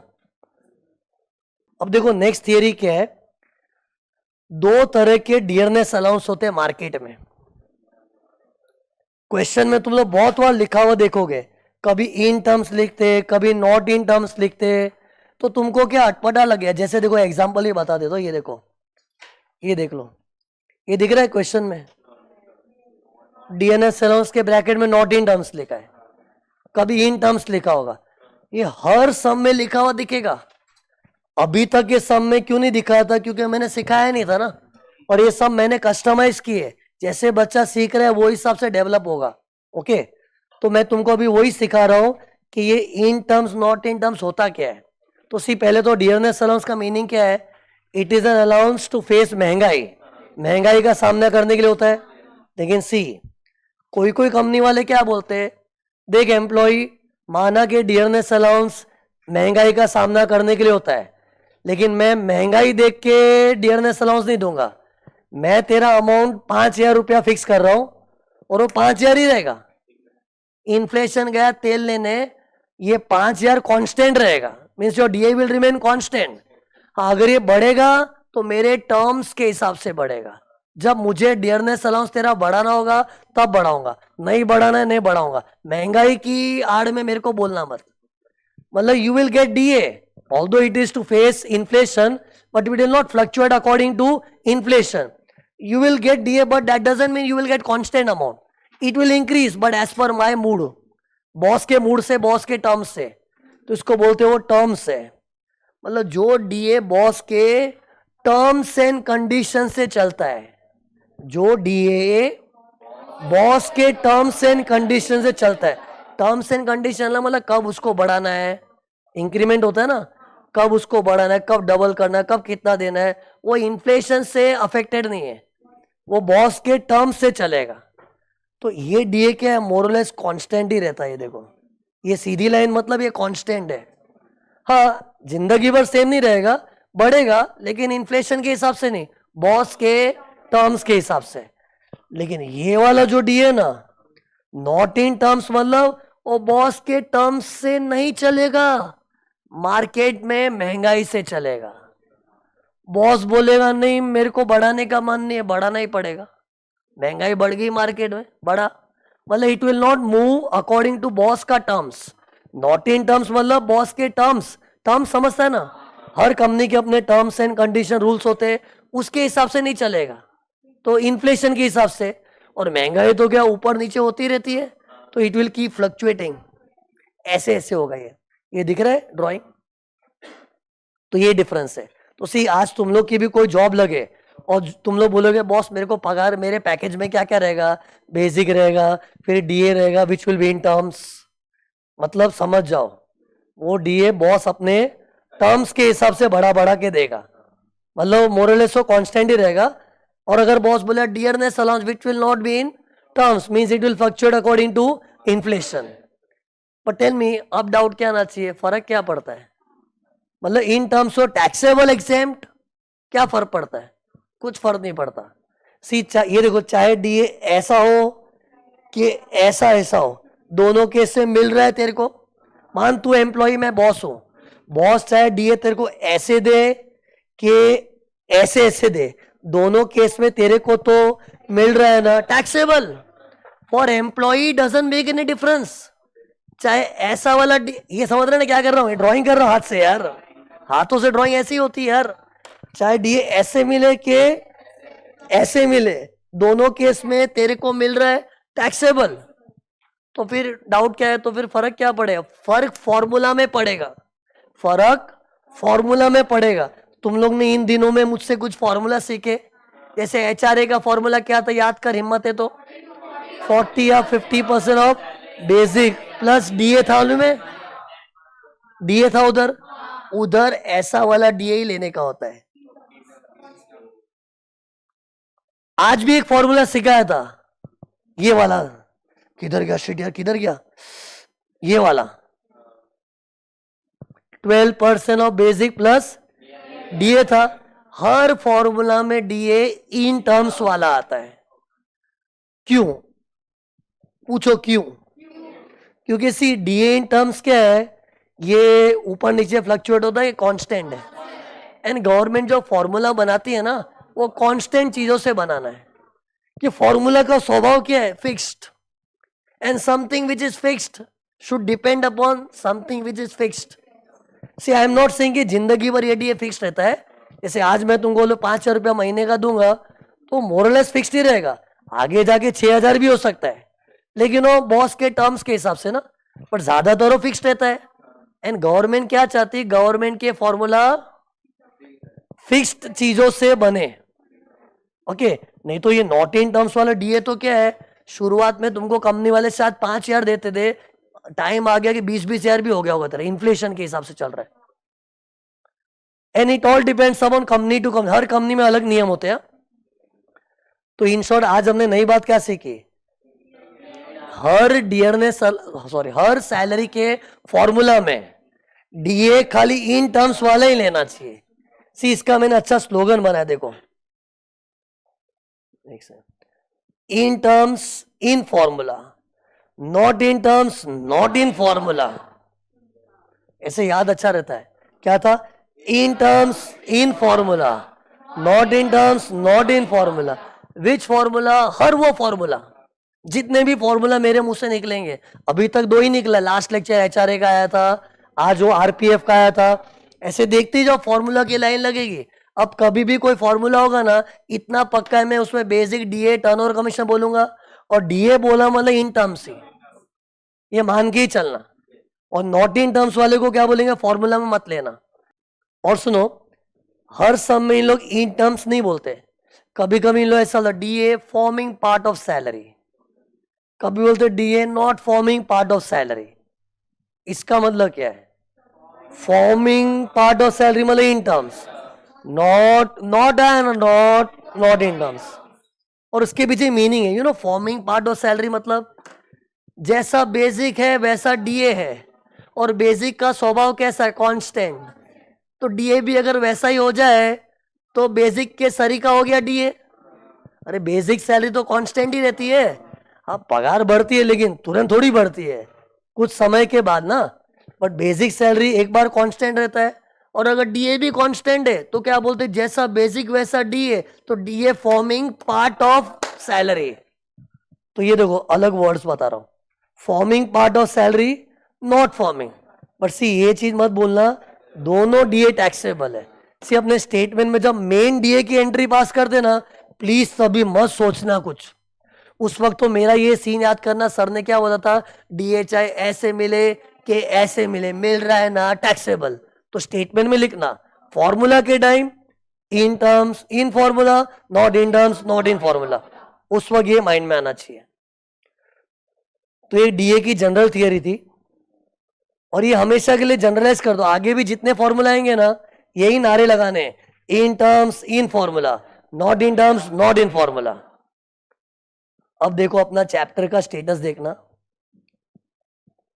क्या हो चुका है अपना। बेसिक सैलरी हो गया, अलाउंसेस हो गया, प्रोविडेंट भी खत्म हो गया, प्रोविडेंट फंड पूरा खत्म, एसपीएफ आरपीएफ यूपीएफ तक का तो हो गया ना अपना। अब देखो नेक्स्ट थियरी इज ग्रेचुटी। अब पहले मैं ग्रेचुटी का मीनिंग बताऊंगा, फिर वही टैक्सेबल के एग्जाम। बताओ ग्रेचुटी का मतलब क्या होता है?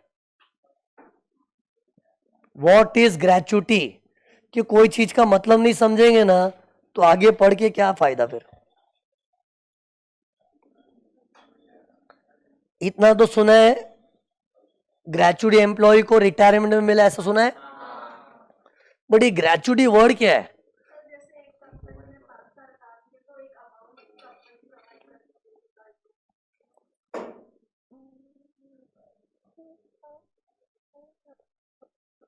एक मीनिंग मीनिंग आज कीजिए। अब जैसे मैं बोलूंगा तुम लोग ग्रेचुटी वर्ड अंदर से फील हो जाएगा, वैसा मीनिंग। तो सी लुक हियर, ये देखो, एक मान लो एक एम्प्लॉय ने 20-25 साल नौकरी की है। जैसे तुम ही ले लो, मान लो तुम एम्प्लॉय हो, 20-25 साल मेरे यहाँ पे सर्विस की, अब तुम रिटायर हो रहे हो। तो जब एम्प्लॉय रिटायर होता है ना तो बॉस को है ना सेंड ऑफ होता है, सेंड ऑफ पार्टी। तो बॉस को क्या लगता है, यार तूने यहाँ पे मेरे यहाँ पे 20 साल सर्विस की है, I am grateful to you. Boss उसको क्या बोलता है, thank you for your services. और जब अंदर से थैंक यू बोलने का मन होता है ना, उसको बोलते हैं I am expressing my gratitude. और बड़ी बड़ी कंपनियां ना ऐसे मुंह से थैंक यू बोल के बाय नहीं करते, वो अपना ग्रैटिट्यूड एक्सप्रेस करने के लिए थैंक यू के साथ एक बड़ी रकम देते हैं, और उस रकम को बोलते हैं ग्रेचुटी।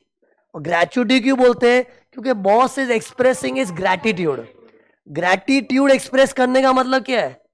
किसी के लिए थैंकफुल फील होना। और थैंक यू बोलने का मन होगा ही यार। अरे एक एम्प्लॉय 20-20 30-30 साल मतलब ऑलमोस्ट पूरी जिंदगी एक कंपनी में लगा देता है। अब बॉस अगर ऐसा बोले तूने मेरे यहाँ पे जॉब किया तो पगार देता था ना, एहसान नहीं किया, तो सोचने वाले ऐसे भी होते हैं, एहसान फरामोश लोग। लेकिन सिर्फ पगार अपनी जगह है, एक एम्प्लॉय ने अपना इमोशन, अपनी जिंदगी, पूरी फीलिंग उस कंपनी में अटैच की है। अब वो जा रहा है तो बॉस को एक क्या थैंक यू बोलने का मन हो रहा है, और वो थैंक यू बोलते टाइम जब वो पैसा देता है उसी को बोलते हैं ग्रेचुटी, क्योंकि उसने अपना ग्रेटिट्यूड एक्सप्रेस किया है। और ग्रेटिट्यूड वर्ड से बना ग्रेचुटी। ओके, अब सी इसका इनकम टैक्स में ट्रीटमेंट क्या है? इनकम टैक्स वाले बोलते हैं इसको टैक्स से माफ करेंगे, क्योंकि ऐसी चीजें एम्प्लॉय को मिलनी चाहिए। यार एक एम्प्लॉय बेचारा पूरी जिंदगी एक कंपनी में लगा देता है, अब वो रिटायरमेंट पे बॉस उसको अगर थैंक यू बोल के दे रहे हैं, देना ही चाहिए, हम भी उसके फेवर में। और अगर एम्प्लॉय को मिला है तो हमारी आंखों में आएगा नहीं, हम बुक्कड़ की तरह टैक्स नहीं मांगेंगे, टैक्स फ्री। मतलब गवर्नमेंट भी इसको एग्जाम करना चाहती है, एंड उसका सेक्शन भी है 10-10। बट कितना एग्जाम होगा डिपेंड्स। अगर कोई सरकारी नौकरी कर रहा है तो फुल्ली एग्जाम। अब गवर्नमेंट एम्प्लॉय के अलावा है ना दो और एम्प्लॉय होते हैं, ये दोनों प्राइवेट सेक्टर वाले ही है। प्राइवेट सेक्टर में दो टाइप के एम्प्लॉय होते हैं, POGA employee, other employee. What is POGA employee बताऊंगा थोड़ी देर तक। मुझे अभी तुमको ये सिखाना पड़ेगा गवर्नमेंट एम्प्लॉय क्या है, पोगा एम्प्लॉय क्या है, अदर एम्प्लॉय क्या है, फिर तीनों के फॉर्मूला अलग अलग है, और जो भी फॉर्मूला हो जाए है वो एग्जाम। तो सी लिमिट क्या है बता दो। पहले मेरे को बताना पड़ेगा पोगा कौन है, ये पोगा कौन है। लुक हियर, ये जॉब का चार्ट देखो। दुनिया में दो तरह की नौकरी होती है, government job and private job. अब सुनो, प्राइवेट सेक्टर में कुछ कंपनीज में ना ग्रेचुटी देना कंपलसरी कर दिया है। देयर आर सर्टन कंपनी जहां ग्रेचुटी देना कंपलसरी है। ऐसे ना ये चीज ऐसी है जो खुद से मन से देने की होती है। जैसे आज कोई मेरे लिए इतना कर रहा है तो अंदर थैंक यू अंदर से निकलना चाहिए। लेकिन कुछ लोग है ना एहसान फरामोश होते हैं। मान धरती पे बहुत सारे लोग एहसान फरामोश है। कितने बॉस लोग कैसे है, तूने मेरे यहाँ पे जॉब किया तो क्या 20 साल किया, 25 साल किया, मेहरबानी नहीं किया, पगार देता था तेरे को, अभी तू बुढ़ा हो गया निकल ले चल। ये कितने एहसान फरामोश है दुनिया में, ऐसे लोग भी। तो ऐसे एहसान फरामोश लोग दुनिया में होते हैं तो उससे बेचारे एम्प्लॉय को तो तकलीफ होगी ना। इसलिए सन 1972 में एक लॉ बना था, एहसान फरामोश हो, आपको थैंक यू वाली अंदर से फीलिंग हो के नहीं हो, ग्रेचुटी देना पड़ेगा। तब एक एक्ट बना था, पेमेंट ऑफ ग्रेचुटी एक्ट, ये नाम का। देखो ये एक्ट पता है क्या बोलता है? कंपनी को, स्टाफ को रिटायरमेंट के टाइम ग्रेचुटी देना कंपलसरी है, बट ये कंपलसरी हर कंपनी में नहीं हुआ है। ऑब्वियसली अगर कानून बना के हर कंपनी में कंपलसरी कर दिया तो ये भी गलत है। अरे कई बार कंपनी वाला ही छोटा होता है, बॉस ही छोटा होता है। अरे सोच, हर बॉस को बोला तेरे को ग्रेचुटी देना ही पड़ेगा, देना ही पड़ेगा, मेरे जैसे बॉस का क्या होगा? मैं तो छोटी दुकान लेके बैठा हूं। अब हर जगह ये लॉ लागू हो जाए कि तेरे यहां से कोई जॉब छोड़ेगा ग्रेचुटी दे, तो सोच, मैं बोले मैं मर मर के पगार दे रहा था, अब ग्रेचुटी दो, तो ये भी तो ज्यादती हो जाएगी ना। इससे देखो क्या लिखा है, पढ़। खाली कुछ कंपनियों में ही ग्रेचुटी देना मैंडेटरी है। मैंडेटरी मतलब कंपलसरी है। तो see look here, in certain companies gratuity देना कंपलसरी है। और अगर तुम वैसी कंपनी में जॉब करते हो ना, तो लोग तेरे को बोले ये तू पोगा एम्प्लॉय है, तू पोगा एम्प्लॉय है, क्योंकि तेरी company is governed by payment of gratuity act. और being a POGA employee is a good thing. क्यों गुड थिंग बताओ? जब तुम रिटायर हो गए ना, हक से ग्रेचुटी मांगो, नहीं दिया ना बॉस ने ग्रेचुटी, केस कर डालना। तेरे ऊपर किसका हाथ है? पोगा का, पेमेंट ऑफ ग्रेचुटी एक्ट 1972। लेकिन there are some other companies जहां ग्रेचुटी देना कंपलसरी नहीं है, मतलब ये एक्ट वहां लागू नहीं होता। जैसे मेरे यहाँ पे ये एक्ट लागू नहीं होता, तो मेरे यहाँ पे ग्रेचुटी देना जरूरी नहीं है, पर मैं देना चाहूं तो दे सकता हूं, कंपलसरी नहीं है। तो ऐसे एम्प्लॉय को क्या बोलते हैं? Other employee. तो जो मेरे यहाँ पे जॉब कर रहा है वो अदर एम्प्लॉय है। पर एक बात, गवर्नमेंट ने क्या किया है, सब बड़ी बड़ी जो कंपनियां होती है ना, वहां पे ये एक्ट कंपलसरी कर दिया। अब सी, मतलब ग्रेचुटी देना कंपलसरी कर दिया। अब एक स्टूडेंट क्या सोचेगा, सर हमको कैसे मालूम पड़ेगा कौन कौन सी कंपनियों में एक्ट लागू होता है और कौन कौन सी कंपनियों में एक्ट लागू होता है? ये तुमको जानना नहीं है। वो जानना मतलब it is going out of the syllabus. वो सब कहां लिखा है मालूम? Payment of gratuity act. और मैं क्या पढ़ा था तुमको बताओ? Income tax act 1961। तो ये सब सिलेबस में नहीं होता है। तुम लोग को खाली इतनी नॉलेज रखनी कि हाँ कुछ कंपनियों में ये एक्ट लागू होता है और कुछ कंपनियों में नहीं होता। और जहां तक क्वेश्चन का सवाल है, तुमको कैसे मालूम पड़ेगा? पोगा होगा तो लिखा होगा। क्या बोला? पोगा होगा तो लिखा होगा। क्या लिखा होगा? Employee is covered by payment of gratuity act 1972, ऐसा लिखा ही होगा तो ही पोगा एम्प्लॉय। और अगर कुछ नहीं दिया है तो ही इज अदर एम्प्लॉय। तो सी, हर सब में पहले पहचान कौन? गवर्नमेंट एम्प्लॉय है, लिखा होगा। पोगा होगा, लिखा होगा। कुछ नहीं बोला है तो अदर एम्प्लॉय। एंड हम एम्प्लॉय को क्यों पहचानने? उसको पहचान के तो फॉर्मूला डिसाइड होगा ना। ये तो पपलू सम होता है, सिंपल है। इसमें तो क्या करना, डैश। अब ये देखो इधर, ये देख, है ना बड़ा भारी फॉर्मूला। अगर क्वेश्चन में पोगा एम्प्लॉय हुआ, मैंने बोला ना पोगा होगा तो लिखा होगा, तो वैसे सब में अपने को ये फॉर्मूला यूज करना है। भारी फॉर्मूला है ना। मैं तुमको पूरा कॉन्सेप्ट बता दूंगा फॉर्मूला क्या है, अभी के अभी रट भी जाएगा। कॉन्सेप्ट नहीं बताया ना, तुम लोग 100 बार पढ़ोगे तो भी याद नहीं कर पाओगे। फिर अदर एम्प्लॉय का भी फॉर्मूला है। एक अच्छी बात देख लो, दोनों फॉर्मूला मिलते जुलते ही है। दोनों में फिक्स्ड अमाउंट दिख रहा है 20 लाख। फिर एक्चुअल अमाउंट रिसीव्ड, ये तो सब में देते हैं कि उसको ग्रेचुटी कितना मिला है। खाली टेंशन इसका याद रखने का, ये वाले का। लेकिन सी, ये इसको तुम लोग ऐसे ही रटोगे तो मजा नहीं आएगा। इसके पीछे थिंकिंग क्या है बताता हूं, ओके। बट सी, एक बार समझे भी कर बताओ ना, सम में ग्रेचुटी आया तो उसको प्रेजेंट कैसे करेंगे? पर्टिकुलर्स कॉलम में ग्रेचुटी, गवर्नमेंट एम्प्लॉय तो डैश कर देना, पोगा या अदर एम्प्लॉय तो पहले अंदर के कॉलम में लिखना। फिर लेस, लेस बोल क्या लिखेगा? एग्जाम अंडर सेक्शन 1010 लिखोगे। फिर ये फॉर्मूला वर्किंग नोट में लगा लेना, चाहिए तो वो स्टेटमेंट में भी कर सकते हो, वर्किंग नोट में। फिर जो भी फॉर्मूले से आंसर आएगा लेस कर देना, बैलेंस आउटर कॉलम। सी मैकेनिकली कोई भी कर सकता है, लेकिन कॉन्सेप्ट आना बड़ी बात है। तो लुक हियर, ये देखो, टेल मी, मैंने क्या बोला, ये एक्ट बनाने की जरूरत क्यों थी? क्योंकि कुछ बॉस लोग एहसान फरामोश थे, वो लोग ग्रेचुटी देते ही नहीं थे, तो एम्प्लॉय लोग को भी हर्ट होता था। एम्प्लॉय भी एक्सपेक्ट करता है ना। तो जब ये एक्ट आया ना, तो एक्ट पता है क्या बोलता है?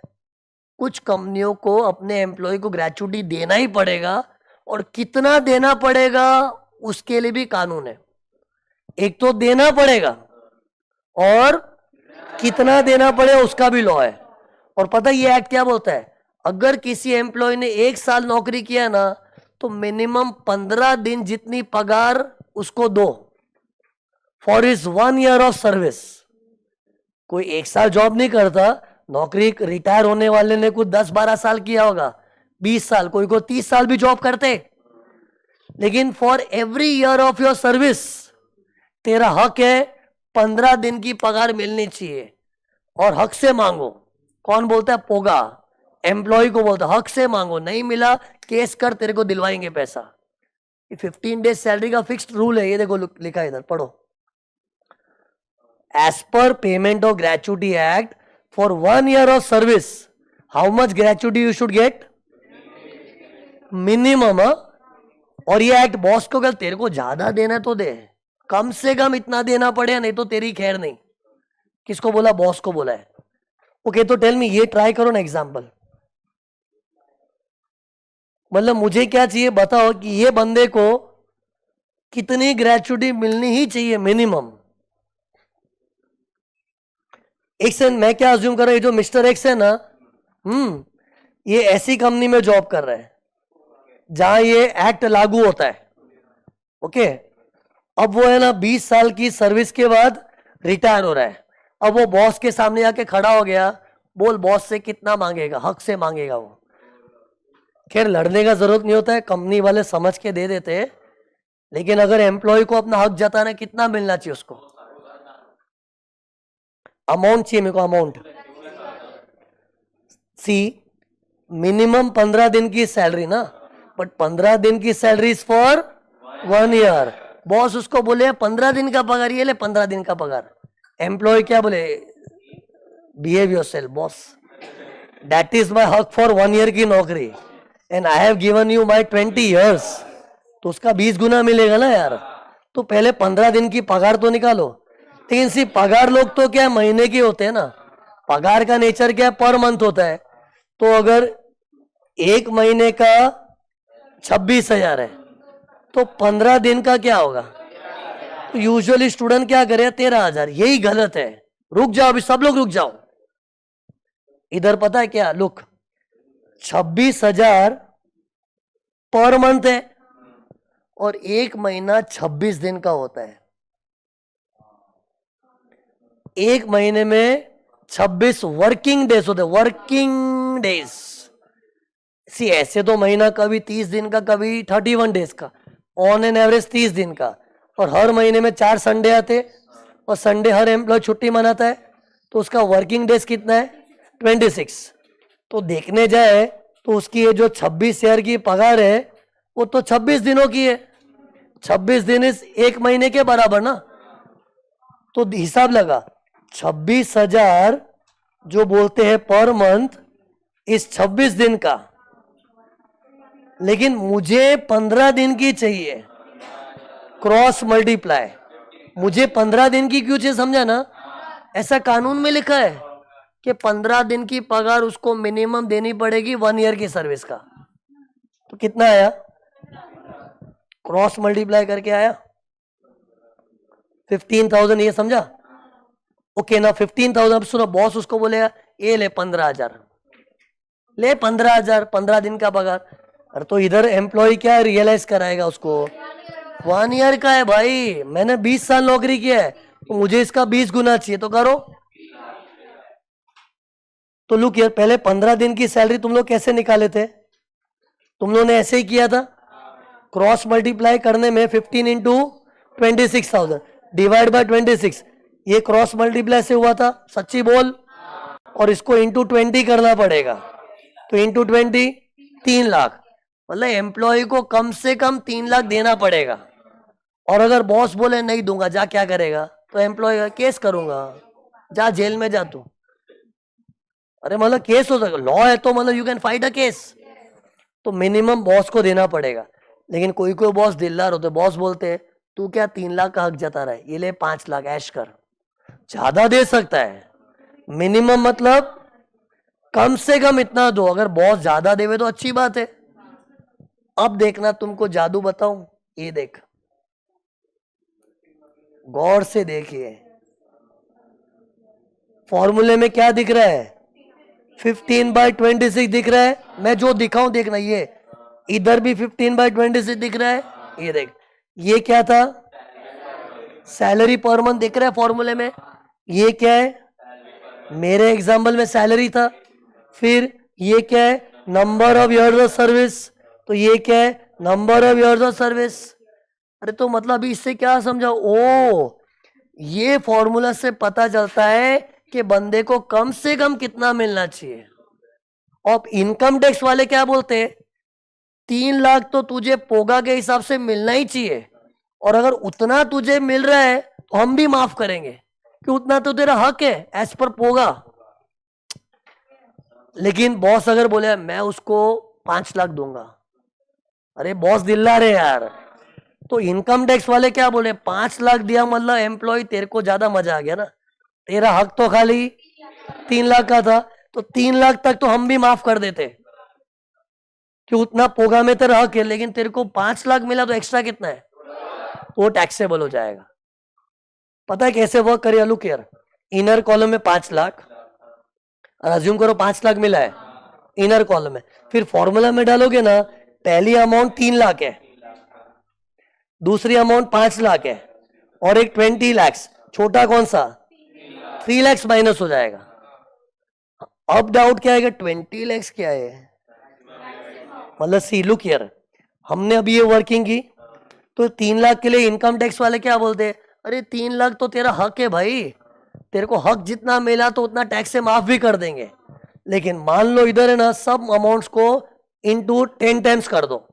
जैसे एम्प्लॉय की सैलरी ना 2,60,000 थी महीने की, होती है कितने लोग की, तुम लोग वैसे स्टेटस में होगे, सीए बन जाओ बस, तुरंत नहीं होगा स्टार्टिंग में।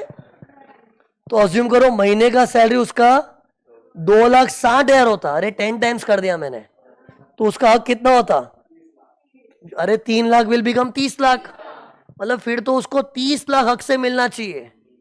लेकिन इनकम टैक्स वाले क्या बोलेंगे, माना के पोगा के हिसाब से तेरा हक 30 लाख है, लेकिन हम उतना नहीं माफ कर सकते, हमारा भी बजट है, 20 लाख से ज्यादा माफ नहीं करेंगे। ये इनकम टैक्स वालों की लिमिट है। नहीं तो सी पोगा के हिसाब से तो अनाप शनाप तेरा हक हो सकता है, और एक्चुअली तो जितनी बड़ी सैलरी होती है ना, उसके हक में तो और ज्यादा आएगा। तो फिर उतना इनकम टैक्स वाले इमोशनल होके माफ करेंगे, तो यार इनकम टैक्स वाले हमको टैक्स कहां से मिलेगा फिर, इससे उधर 20 लाख की लिमिट लगाई है। तो बस फॉर्मूला समझ गया, परफेक्ट। सी हर बैच में ये पॉइंट आता ही है, लुक हियर, कि जो एक्चुअल अमाउंट होगा ना, जो 15/26 वाला जो अमाउंट से ज्यादा ही होगा, बराबर है। क्योंकि 15/26 से हमें क्या पता चल रहा है कि इतना कम से कम मिलना चाहिए, तो एक्चुअल अमाउंट या तो सेम होगा या 1-2 रुपया ज्यादा होगा। पर ठीक है ना, अपने फॉर्मूला की बनावट हमेशा ऐसी ही होती है, विच एवर इज लोअर। जबकि अपने को पता है एक्चुअल अमाउंट 15/26 वाले से तो ज्यादा ही होगा, कि 15/26 is giving us a minimum figure, और उससे कम तो एक्चुअली मिलेगा ही नहीं। बट क्या है, वो इस फॉर्मूला में लगा, हर जगह थोड़ी ऐसा होता है। हाँ बाकी अगर सोचे तो इधर actual amount will be little more than 3 lakh, मेरे 3 लाख के हिसाब से। तो ये फॉर्मूला हो गया। अब अदर एम्प्लॉय की फॉर्मूला में चेंज क्या है, सब सेम दिख रहा है, एक चेंज क्या है, एक सेकंड वेट, मैंने एक चीज बताई नहीं, इधर एक डाउट क्या आना चाहिए, ये 26 दिन क्यों लिया मालूम है, टेल मी, अगर मैं 26 दिन महीने को 30 दिन का पकड़ता, जैसा पहले तुम लोग ट्राई किए थे, तो आंसर क्या आता बताओ। अरे मतलब महीने को पूरा 30 दिन ही पकड़ता, तुम लोग पहले ट्राई किए थे, कैसे किए थे, 26 शेयर की सैलरी को आधा ही कर दिए थे ना, तो वो हिसाब से निकालो क्या आ रहा था। अरे 26,000 को सीधा मैं आधा कर देता तो 15 दिन का 13,000 और 20 साल की सर्विस का 2,60,000, मतलब उसके हक में थोड़ा कम आता। तो दिस शोज पोगा वाले एम्प्लॉय के फेवर में। मतलब सोच, इधर बॉस खड़ा है, इधर एम्प्लॉय, और पोगा के एम्प्लॉय की साइड लेके बोल रहा है। बॉस को बोल रहा है, बॉस एम्प्लॉय को पगार काय के लिए मिलता है? काम करने के लिए ना। काम तो 26 दिन ही किया, तो 30 दिन क्यों? आप लोग पगार उसको क्यों देते हो? काम करने की। और काम तो वो संडे थोड़ी करता है, 26 दिन ही करता है, तो 26 दिन को बेस पकड़ेंगे। अरे ऐसा करने से एम्प्लॉय का फायदा हो रहा है। अरे सोच, कानून एम्प्लॉय की तरफदारी कर रहा है ताकि ज्यादा मिलवावे। ये एक्ट बनाई क्यों? एम्प्लॉय के भले के लिए। मतलब ये तुम लोग सोच के रखो कि एम्प्लॉय का सोचने के लिए इन्होंने 26 पकड़ा। ये तो इतना एम्प्लॉय का थॉट नहीं आता ना। छोड़ना यार, 15 दिन मतलब क्या, आधे महीने की पगार ऐसे कैजुअली आधा महीना कर देते तो उसके हक में कम आता। ओके, अब मुझे बताओ ये दोनों फॉर्मूला में फर्क क्या लग रहा है? सब सेम लग रहा है, लेकिन 15/26 के वाले हाफ कि ये फॉर्मूला है ना, महीने को 30 दिन का पकड़ रहा है। 26-24 नहीं, महीना 30 दिन का होता है।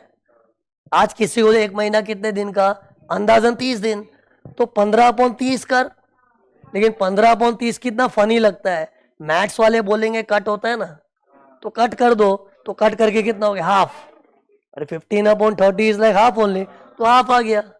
अब इधर पता है ये हाफ वाले फॉर्मूला का थिंकिंग क्या है? लुक, ये कौन लोग है अदर एम्प्लॉय? पोगा वाले नहीं, मतलब ये कौन है? ये ऐसी कंपनियों में जॉब करते जहां ग्रेचुटी देना कंपल्सरी नहीं है, लेकिन फिर भी मिला तो उसका नसीब है ना। तो सी, इनकम टैक्स वालों की थिंकिंग क्या है? देख, अदर एम्प्लॉय, तेरे को कोई पोगा वोगा का तो साथ नहीं है। अगर तुझे बॉस ग्रेचुटी देवे तो कितना अमाउंट देना वाजिब है, उसके लिए इन लोगों ने फॉर्मूला बनाया। हाफ वाला फॉर्मूला कौन बनाए? इनकम टैक्स वाले, क्योंकि किसी अदर एम्प्लॉय के पास पोगा का साथ नहीं है। क्योंकि ये तो ऐसी कंपनियों में जॉब करे जहां वो एक्ट ही लागू नहीं होता, और इनको तो ग्रेचुटी नहीं भी मिले तो कुछ बिगाड़ भी नहीं सकता बॉस का। लेकिन अगर मिले तो कितनी मिलना रीजनेबल है, ये इनकम टैक्स वाले बता रहे। और इनकम टैक्स वाले क्या बोलते हैं? चलो पोगा तो पार्शियलिटी करता है एम्प्लॉय के लिए, इसे 26 दिन बोल रहा है। लेकिन अगर एम्प्लॉय की तरफ पार्शियलिटी ना करे, एक न्यूट्रली सोचे, तो महीना 30 दिन का यार, तो वो हिसाब से जो बनता है उतना तुझे मिलना चाहिए। बाकी अदर एम्प्लॉय को तो शायद ग्रेचुटी ना भी मिले, लेकिन अगर मिले तो इतना मिलना चाहिए, ये इनकम टैक्स वालों का मानना है। कितना? वो हाफ के हिसाब से। सुनो, अब क्या लग रहा है? बस खत्म हो गया। अब देख, अंदर घुस घुस के बहुत कुछ है। एक गोला दिख रहा है, सैलरी। हाँ, अब सैलरी म्हणजे क्या? सैलरी में क्या आता है? यूजुअली सैलरी हम लोग क्या होता है? बेसिक, डीए, टर्नओवर कमीशन, और आज ही हमने सीखा था डीए इन टर्म्स, है ना। लेकिन वो अदर एम्प्लॉयज में, कि अदर एम्प्लॉय के लिए इनकम टैक्स वालों की मेंटालिटी से फॉर्मूला बनाना है, क्योंकि इन लोग के लिए कोई पोगा को एक्ट लागू नहीं हो रहा है ना। लेकिन इधर पोगा की चलेगी तो पोगा क्या बोलेगा? ये income tax department, keep your mouth shut. POGA का लॉ बोलता है सैलरी मतलब basic plus DA both, whether in terms not in terms both, turnover commission no, only basic in DA. ऐसा क्यों? और सीए को लिखा है। और एक चीज, सैलरी भी एम्प्लॉय की है ना, फ्लक्चुएट होती है। और ग्रेचुटी कब मिलता है? रिटायरमेंट के दिन। तो पोगा क्या बोलता है? लास्ट में जो उसका पगार था रिटायरमेंट के टाइम, वो सैलरी को हम लोग लेंगे। अरे सोचिए, एम्प्लॉय 20 साल नौकरी किया था, नहीं देखो, तो 20 सालों में तो उसकी कई बार पगारें बढ़ी होंगी, लेकिन उसकी अंत में क्या सैलरी थी वो देखनी है। वो भी कौन सी वाली? बेसिक और डीए। डीए भी कौन सा वाला? बोथ, चाहे ऐसा वाला हो कि ऐसा वाला हो, दोनों वाला। ये देखो इधर लिखा है। ओके, इधर बताओ क्या होगा? अदर एम्प्लॉय में सैलरी, इधर पोगा की चलती कि इनकम टैक्स वालों की। और इनकम टैक्स वाले क्या है? एक ही फॉर्मूला बिलीव करते, basic, DA in terms. In terms वाला वैसा वाला डी है, और टर्नओवर कमीशन। और मैंने क्या बोला, ये लोग एम्प्लॉय की साइड में है कि न्यूट्रल है? तो इन लोग क्या बोलते हैं, सैलरी एवरेज लेंगे, ना जूनी वाली ना नवी वाली। नवी वाली थोड़ी बड़ी होगी, जूनी वाली थोड़ी छोटी होगी, एवरेज लेंगे। फंडा समझेगा तो सब याद हो जाएगा ना। अब सुनो, एवरेज कैसे निकालना है। लुक हियर, एक आदमी अगर 20 साल नौकरी करता है, तो 20 साल में जब उसने पहले साल जॉब ज्वाइन किया था ना, उस वक्त तो बहुत ही छोटी सैलरी होगी, वो सबको डेटा में नहीं लेना है। एवरेज ऑफ रिसेंट 10 महीना। अरे नहीं तो कोई बंदा 20 साल से जॉब कर रहा है, 20 साल पहले जब वो जवान नौकरी में लगा था, बहुत कम पगार मिलता होगा, वो डेटा बहुत आउटडेटेड हो जाता है। और ऑब्वियसली जब एवरेज लेते तो we are interested in the recent figures, तो उसकी नौकरी के जो रीसेंट 10 महीने है ना, वो पीरियड का एवरेज निकालना है। ये 10 महीने का रूल फिक्स्ड ही है, फिक्स्ड है, करो बाय 10 मंथ्स। सी कोई पूछे 10 ही क्यों, सी बात 10 की नहीं है, वो 9 महीना भी रख सकते थे, 8 महीना भी। कहने का मतलब क्या है, रिसेंट पीरियड लेना है। अब रिसेंट का कोई डेफिनेशन तो नहीं होता, कुछ तो फिक्स करना पड़े, 10 मंथ्स ले लिया। तो ये पढ़ो क्या लिखा है, खत्म ही हो रहा है बस। क्या लिखा है इधर, average basic per month, average DA in terms per month, average turnover commission per month, फिर एवरेज ऑफ प्रीसीडिंग 10 मंथ्स। 10 का रूल फिक्स्ड है। You know what is preceding? जो महीने में रिटायर हुआ है ना, वो नहीं लेने का, उसके पहले का। मैं कभी सम सॉल्व करके बताऊंगा कैसे करना है, लेकिन वो मंथ को छोड़ के उसके पहले का। जैसे वो रिटायर हुआ था दिसंबर में, तो दिसंबर का महीना छोड़ ही दो, उसके पहले जो 10 महीने थी ना, उसका एवरेज। और एवरेज कैसे निकालते, 10 फिगर्स को जोड़ो, डिवाइड बाय 10 करो, सिंपल एवरेज। मैथ्स में पढ़ा है ना मीन कैसे निकालते हैं, तो 10 अमाउंट्स को टोटल करके डिवाइड बाय 10 करना है। तो ये दोनों में डिफरेंस है, और मैंने जस्टिफाई भी किया। यार ऐसा फील आ रहा है कि हम लोग एम्प्लॉय का ही फायदा सोच रहे हैं, लेकिन इधर न्यूट्रल फीलिंग आ रही है। Last difference and the theory gets over. See last, अगर एम्प्लॉय ने इधर कितनी सर्विस की थी उसने, 20 साल, सब में ऐसा दिया होता तो 20 साल 8 महीना सर्विस की उसने। अरे रिटायर होने वाला ऐसा राउंड फिगर होके थोड़ी रिटायर होता है। अब जब रिटायर हुआ तो उसकी सर्विस गिनी, तो गिनने में क्या है, 20 साल 8 महीना जॉब किया था, अब छोड़ दिया मैंने। अरे तो क्या इसका करना क्या होता है, अरे मल्टीप्लाई होना है ना इधर यार, तो फ्रैक्शन है। 8 मंथ्स को क्या बोलते हैं, फ्रैक्शन। तो फ्रैक्शन मतलब फुल ईयर के इनकम्प्लीट ईयर। पूरा साल तो 12 महीने का होता है, और 8 महीना इस पूरा साल के अधूरा साल। तो उसका क्या करे, अगर 6 महीने से ज्यादा होता है, 8 पे नजर रख प्लीज, 8 को देख ले। अगर वो 8 6 महीने से ज्यादा है, 6 से तो ज्यादा ही है, 6 महीना मतलब आधा साल, तो आधे साल से आधा हो गया, तो उसको एक ही साल मान लो, मान लो पूरा 1 साल। बाजू में 20 तो है ही, और वो 8 को 1 साल बाद 21 हो गया, 21 ईयर्स।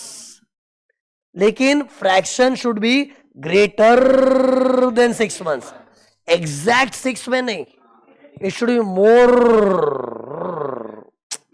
तो टेल मी, अगर ऐसा होता तो 20 साल 3 महीने, इग्नोर 3 महीना मतलब हुआ ही नहीं कुछ, 12 महीने में 3 तो कुछ भी नहीं है। 20 साल 4 महीना 20 है, 20 साल 5 महीना 20, 20 साल 6, अभी भी 20, डॉट 6 में भी 20, 20 साल 6 महीना 1 दिन 21 हो गया। It should be greater than 6। लेकिन ये पोगा में, अदर एम्प्लॉय में भाड़ में गया फ्रैक्शन, चाहे वो 6 से कम हो कि ज्यादा हो, अधूरा साल is as good as no साल। ये अदर एम्प्लॉय में। अरे अदर एम्प्लॉय में वही होता है ना, 20 साल 8 महीना, 20 ही लेता मैं। हिम्मत है तो लॉजिक बताओ चलो। अरे यार मैं क्या पढ़ रहा हूँ कब से, तुम लोग समझता है कि नहीं यार? पोगा एम्प्लॉय के लिए, पोगा उसके एम्प्लॉय का साथ दे रहा है। तो ये देखो, ये बॉस है और पोगा एम्प्लॉय के साइड में खड़ा है, बोला है 20 साल 8 महीना हुआ है ना, तो ऑलमोस्ट पूरा ही साल हो गया। 21 गिन। अरे 21 गिनेंगे तो उसको हक में ज्यादा मिलेगा ना यार। लेकिन ये अदर एम्प्लॉय को एम्प्लॉय का तारीफ बोले, उसकी तरफदारी नहीं कर रहा इतनी। वो बोलता है नहीं यार, 8 9 महीना मतलब तूने सर्विस कंप्लीट तो नहीं की ना यार, जस्ट इग्नोर इट। सी अगर तुमने ऐसे सोचोगे ना, ये क्या इधर ऐसा, तो फ्रस्ट्रेटिंग लगेगा। लेकिन अगर लॉजिक समझा ना, फ्रस्ट्रेटिंग नहीं लगेगा। सोचो अगर मैंने तुमको ये कॉन्सेप्चुअली नहीं बताया होता ना, ऐसा रूल है रटो, 2 4 दिन में टैक्स से नफरत हो जाती। और मार्केट में ऐसा ही है, लिटरली लोगों की फटती है। और ये सब तुम लोग को रेडीमेड नॉलेज मिल रहा है, लॉजिक ये कानून में किधर लिखा नहीं है। ये मैंने पूरा R&D किया, क्योंकि मेरा थिंकिंग ही ऐसा था। समझो क्या है, रटो मत। सी इधर मैंने अच्छी टेक्निक बनाई याद करने के लिए। पोगा राउंड ऑफ होगा, and if is not POGA round off नहीं होगा। क्या समझा? पोगा राउंड ऑफ होगा, राउंड ऑफ किया ना। लेकिन पोगा में भी राउंड ऑफ कब होगा? फ्रैक्शन 6 महीने से ज्यादा होगा, बट होगा, पोगा तो होगा। और पता कैसे चलेगा? पोगा पोगा होगा तो लिखा होगा, बट पोगा राउंड ऑफ होगा, यही दिमाग में तुमको याद दिलाएगा। और क्वेश्चन में पता चले इज नॉट पोगा, तो राउंड ऑफ नहीं होगा। सिंपल, इग्नोर दी फ्रैक्शन। 20 साल 11 महीना भी दिया ना, इग्नोर 11 20 साल ही पकड़ेंगे। फाइनली ग्रेचुटी की थियरी खत्म। ये ग्रेचुटी की थियरी थी। एक्स्ट्रा क्वेश्चन में सॉल्व कर रहा हूं। बुक में जो क्वेश्चन है ना, अपनी जो मेरा अपना जो मेन शीट है ना, उसमें ग्रेचुटी के साथ ये देखो दूसरा सब चीज मिक्स्ड है ना। I want one question right now which has only gratuity. Solve कर रहा हूं मैं, तुम लोग ये क्वेश्चन बाद में लिख लेना, अभी direct solution. You can leave 1 page. See ये क्वेश्चन बुक में ही लिखना, मतलब सम्स वाली बुक में, थियरी वाली बुक में मत डालना इसको। तो सम्स वाली बुक है ना, उधर इतनी जगह छोड़ दो। अभी सम लिखोगे टाइम वेस्ट हो जाएगा ना अपना, इतनी जगह छोड़ के आंसर की तैयारी करो। रेडी? ओके, अब देखो सम रीड करो। नहीं, कभी भी रिटायरमेंट का सम आया ना, टाइमलाइन ड्रॉ करो। पिछले सम में एक बार धोखा हो गया था। क्या धोखा होता है? हम लोग आंख बंद करके इंटू 12 कर देते, लेकिन रिटायर हो गया तो रिटायरमेंट के बाद पगार थोड़ी मिलती है। और ये भी कोई आलतू फालतू डेट नहीं, अपने साल का ही है। तो टेल मी इसकी टाइमलाइन कैसी बनेगी? देख, सही बनाई है मैंने, इसको मत देखो। 30 नवंबर को रिटायर हुआ था।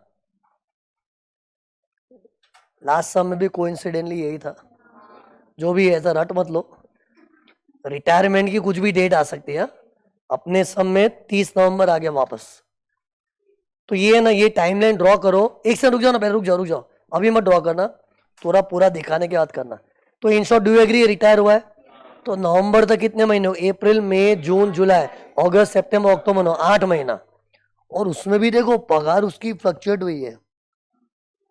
जून तक 10,000 थी, जून के बाद छोड़ा नहीं, छोड़ा तो नवंबर में, तो जून तक 10,000 है। फिर उसकी पगार बढ़ी, इंक्रीमेंट होता है ना, 1 जुलाई से उसका इंक्रीमेंट हो गया। तो इसकी सैलरी निकालो अभी। अरे कॉमन सेंस कभी कभी का, हर जगह कोई इनकम टैक्स के रूल नहीं होते, ये कॉमन सेंस है। तुम लोग को ये मालूम है अपना साल अप्रैल से चालू होता है? ये प्लीज कभी डाउट मत लाना, इनकम टैक्स में year is always April to March. नहीं, ऐसे क्यों बोला? क्योंकि बहुत पुराने बैच में एक स्टूडेंट पूछा था, सर जैन टू दिसंबर देखते कि अरे फाइनेंशियल ईयर ही होता है टैक्स में।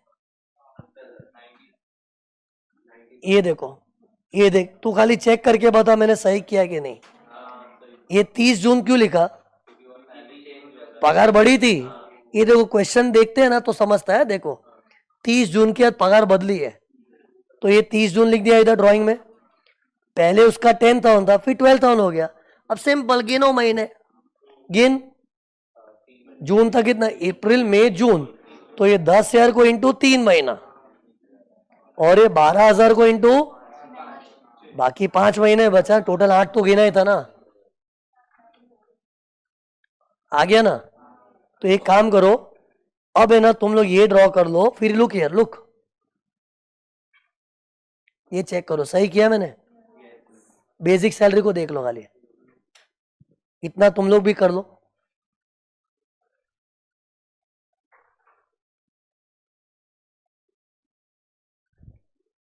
ये वर्किंग है ना एकदम नीचे कर देना या फिर टॉप मार्जिन पे किया तो भी चलेगा। ये भले मैं कितना ही बोलूं कंपलसरी नहीं है, लेकिन तुम लोग को इसकी आदत होगी, जरूरत पड़ेगी बार बार ऐसा टाइमलाइन बनाने की। 10,000 इंटू 3 क्यू के ऊपर अप्रैल मई जून 3 महीना हो गया, फिर जुलाई अगस्त सितंबर अक्टूबर 4 महीने का, सॉरी और नवंबर भी, नवंबर सॉरी 5 महीने का इंटू 5 हो जाएगा वो। डन। फिर इसके बाद सम देखो, डियरनेस अलाउंस उसका चेंज नहीं हुआ है तो कांस्टेंट, ठीक है। 8,000 कितना, अपने को अभी वो करंट ईयर का ही लेना, इधर 10 मंथ्स मत कर, 10 मंथ्स की थिंकिंग कब लगाओगे, ग्रेचुइटी के time.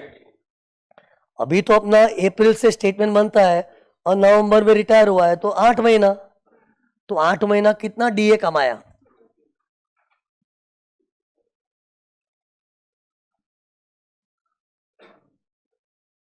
$8,000 into 8, that comes to 64,000। और डीए के ब्रैकेट में कुछ बोला नहीं है ना, you can assume in terms. लेकिन अभी सुन, अभी डीए लिखते टाइम मुझे कुछ परवाह नहीं है, मैंने कहा डीए चाहे ऐसा हो कि ऐसा हो, मिल रहा है ना, तो स्टेटमेंट में तो आएगा ही। वो फॉर्मूला के वक्त हम लोग थोड़े चूजी हो जाते हैं। क्या क्या था अपना slogan, in terms in formula, not in terms not in formula. But वो बाकी फॉर्मूला पोगा में नहीं है, पोगा में तो इन टर्म्स नॉट इन टर्म्स दोनों लेना है, पोगा में सब होगा, इन टर्म्स नॉट इन टर्म्स दोनों। फिर इसके बाद क्या है सम में, क्या करूं बताओ, पहले मैं देखूंगा वो अलाउंस है, सर ने अलाउंस के लिए क्या सिखाया था, टीसी हट टीसी उधर होगा तो एग्जाम वरना टैक्सेबल। तो ये टीसी हट टीसी उधर में है, हाँ टीसी उधर का सी है कन्वेंस, तो उसका रूल क्या था, टीसी उधर में जितना स्पेंट उतना एग्जाम, स्पेंट अमाउंट नहीं दिया है, अज्यूम पूरा स्पेंट। तो बताओ कैसे करूं, पहले इनर कॉलम में लिखना है ना, तो 1,000 पर मंथ को इंटू 8 महीना, 8 महीने काम किया इस साल हो तो 8,000। लेकिन तुम लोग को चाहिए तो डायरेक्ट डैश भी कर सकते हो, कि फुल्ली एग्जाम्ड होता है ना तो टाइम सेव करने के लिए सीधा आउटर कॉलम में डैश, क्योंकि इनर कॉलम में लिख के माइनस करोगे थोड़ा ज्यादा टाइम जाएगा ना। तो ये देखो मैंने शॉर्टकट मारा है, सेक्शन लिखना पड़ेगा बेटा, फ्री का मार्क्स नहीं मिलेगा, डैश है और सेक्शन क्या था 10 14, टीसी हट टीसी उधर पूरे का 10 14 है, खाली एचआरए 10 13 ए था। अब आई ग्रेचुइटी की बारी, 14 लाख मिला है। अब बताओ, मेरे को आंसर नहीं चाहिए, तरीका बताओ। सी मैं तुमको हर थियरी चार्ट के फॉर्म में दे रहा हूं ना, जैसा अपना चार्ट वैसी अपनी सोच, सोच ऐसे सोच। पहले चेक करो पहचान कौन, मैंने कहा गवर्नमेंट एम्प्लॉय होगा तो लिखा होगा, होगा तो लिखा होगा, नहीं तो अदर एम्प्लॉय। तो देखो अपने सब में क्या है, कुछ बोला है कुछ नहीं, तो अदर एम्प्लॉय। तो कौन सा वाला 15/26 का फॉर्मूला के हाफ वाला, लेकिन फॉर्मूला वर्किंग में करेंगे, पहले इसको इज्जत पूर्वक इनर कॉलम में बिठा दो, आ बैठ, फिर तेरे को लेस करेंगे। सी मैं जितने भी फॉर्मूला सिखा रहा हूं ना, पहले given amount right in the inner column. See direct dash का सिस्टम कब करते, जो पूरा एग्जाम्प्ट है तो उसमें भी चाहिए तो इनर कॉलम में लिख के माइनस करो, लेकिन टाइम जाता है ना उसमें। लेकिन ये तो डायरेक्ट डैश नहीं हो सकता, फॉर्मूला यूज करेंगे, पता नहीं क्या आंसर आएगा उसका। तो ये देखो मैंने कैसे लिखा है, 14 लाख इनर कॉलम, फिर बाद में क्या लिखूं, लिखो ऐसे लेस। तुम लोग सेक्शन पे ध्यान दे रहे हो कि नहीं? Exempt under section 1010, exempt under section 1010। और इधर ही तुम लोग वर्किंग चालू करोगे तो कंजेस्टेड हो जाएगा। हाँ, एक बार तुम लोग सब सीख जाओगे बाद में करो शॉर्टकट, लेकिन अभी क्या है इधर बहुत खिचड़ी हो जाएगा। मैं तो वर्किंग नोट बनाने का सोच रहा हूं, तो इधर लिख दो नोट 1 और कुछ लाइनें छोड़ दो। किसके लिए? टोटलिंग करते हैं ना, टोटलिंग करके वो 3 चीज चिपकानी पड़ती है, standard deduction, entertainment loss, profession tax. उतनी कुछ जगह छोड़ दो। वैसे क्वेश्चन की लास्ट आइटम है, सम खत्म हो रहा है इधर ही। तो सी इसका वर्किंग नोट में आ जाओ। फॉर्मूला कौन सा वाला लिखा है, पोगा वाला कि अदर वाला? अदर वाला। इधर खाली जगह रखनी पड़ेगी हा? क्योंकि कुछ अमाउंट लोग आएंगे इधर, अमाउंट लोग।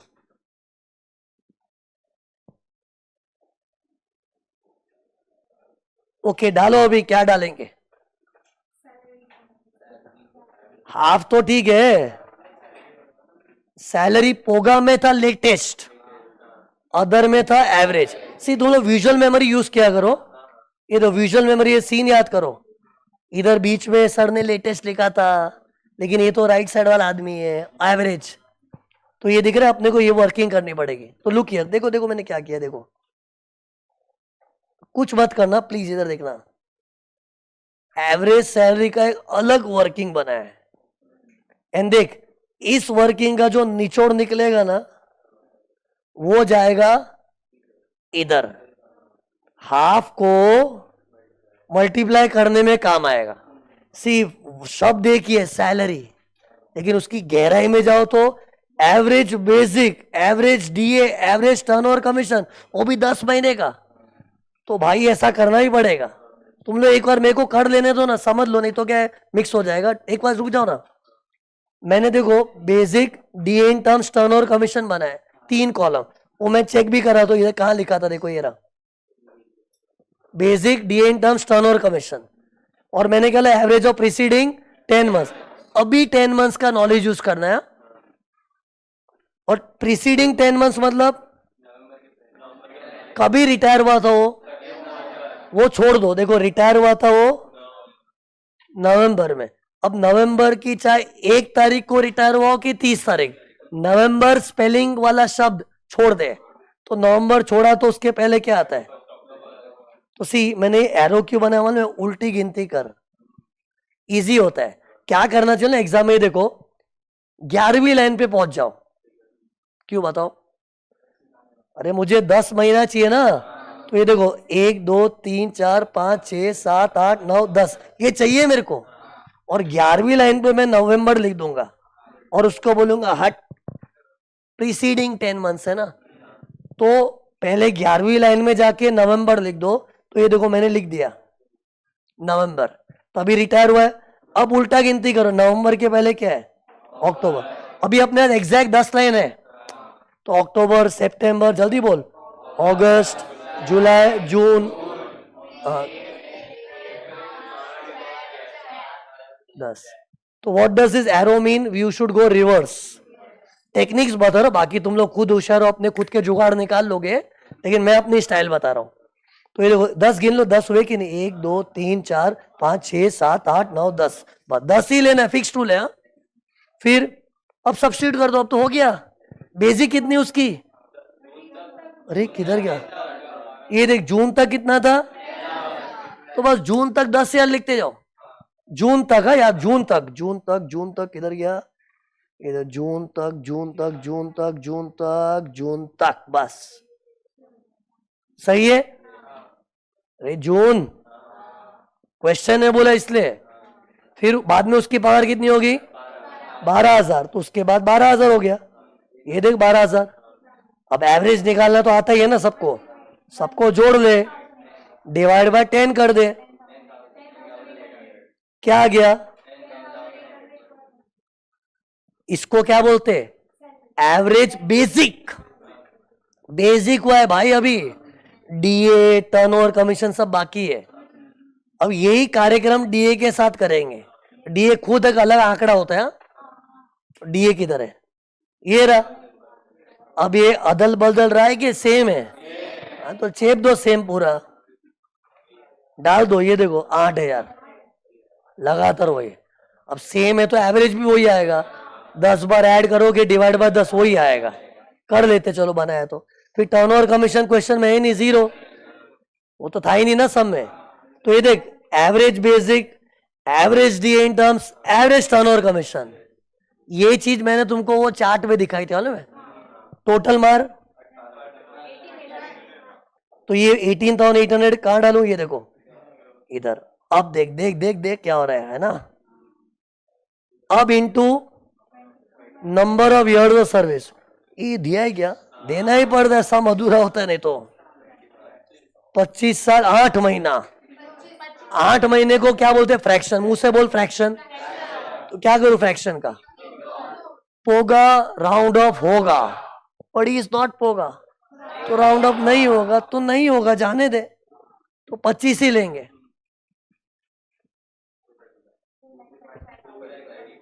बस फिर तो क्या एक्चुअल अमाउंट, और ये तीनों में से छोटा कौन, ही है रहा। हाँ तो सुनो, फटफट ये कॉपी कर दो जल्दी, देखो फिर उसके बाद ये कॉपी कर दो, फटफट कर दो ये।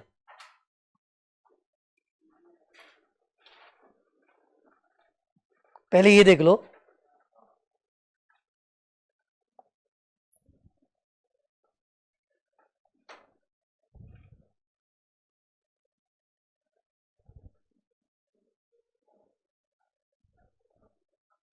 Note number 1, gratuity.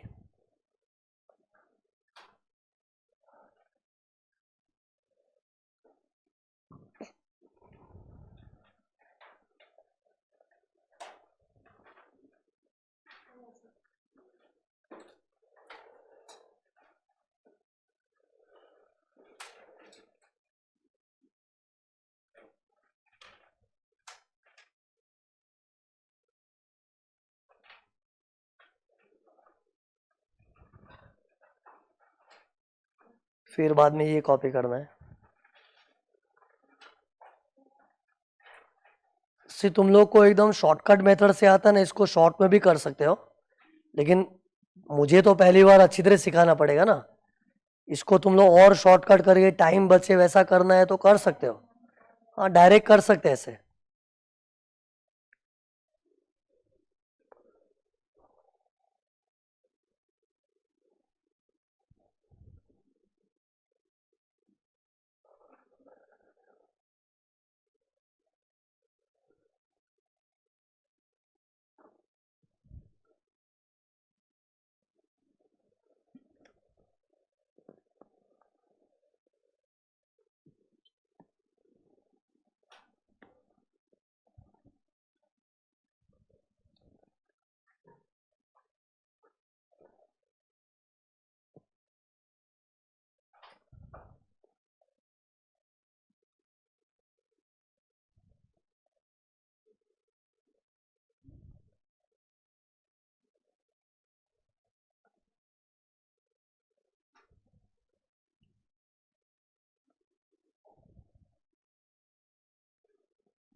डन, ये एवरेज सैलरी आ गया 18,800, 18,800। ये गया फॉर्मूला में, और फॉर्मूला का विचर इज लेस स्टेटमेंट में माइनस हो जाएगा। अभी कर दो, अभी सब हो ही गया, खत्म हो गया है, कर दो। लुक हियर, तुम लोग सेक्शन पे ध्यान दे रहे हो कि नहीं, क्या था 10 10।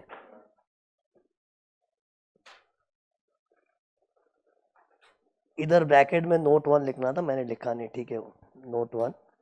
आंसर 2,35,000 आ गया। आउटर कॉलम में 11,65,000।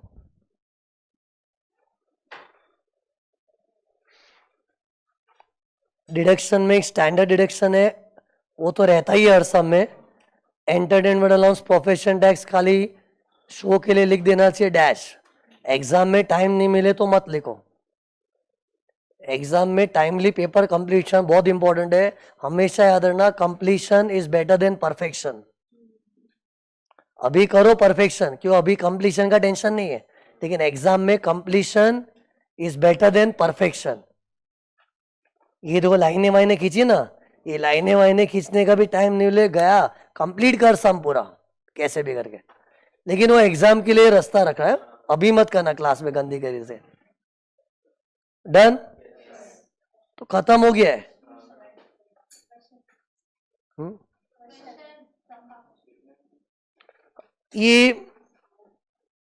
ये तो मैं आईपैड का नोट्स शेयर करूंगा ना, तो उसमें आ जाएगा as a part of homework, इसको भी ले लेना, है ना। जाओ, छुट्टी होगी तुम्हारी आज। रिवाइज एंड कम, होमवर्क देने लायक भी कुछ नहीं है, revise and come, please revise and come.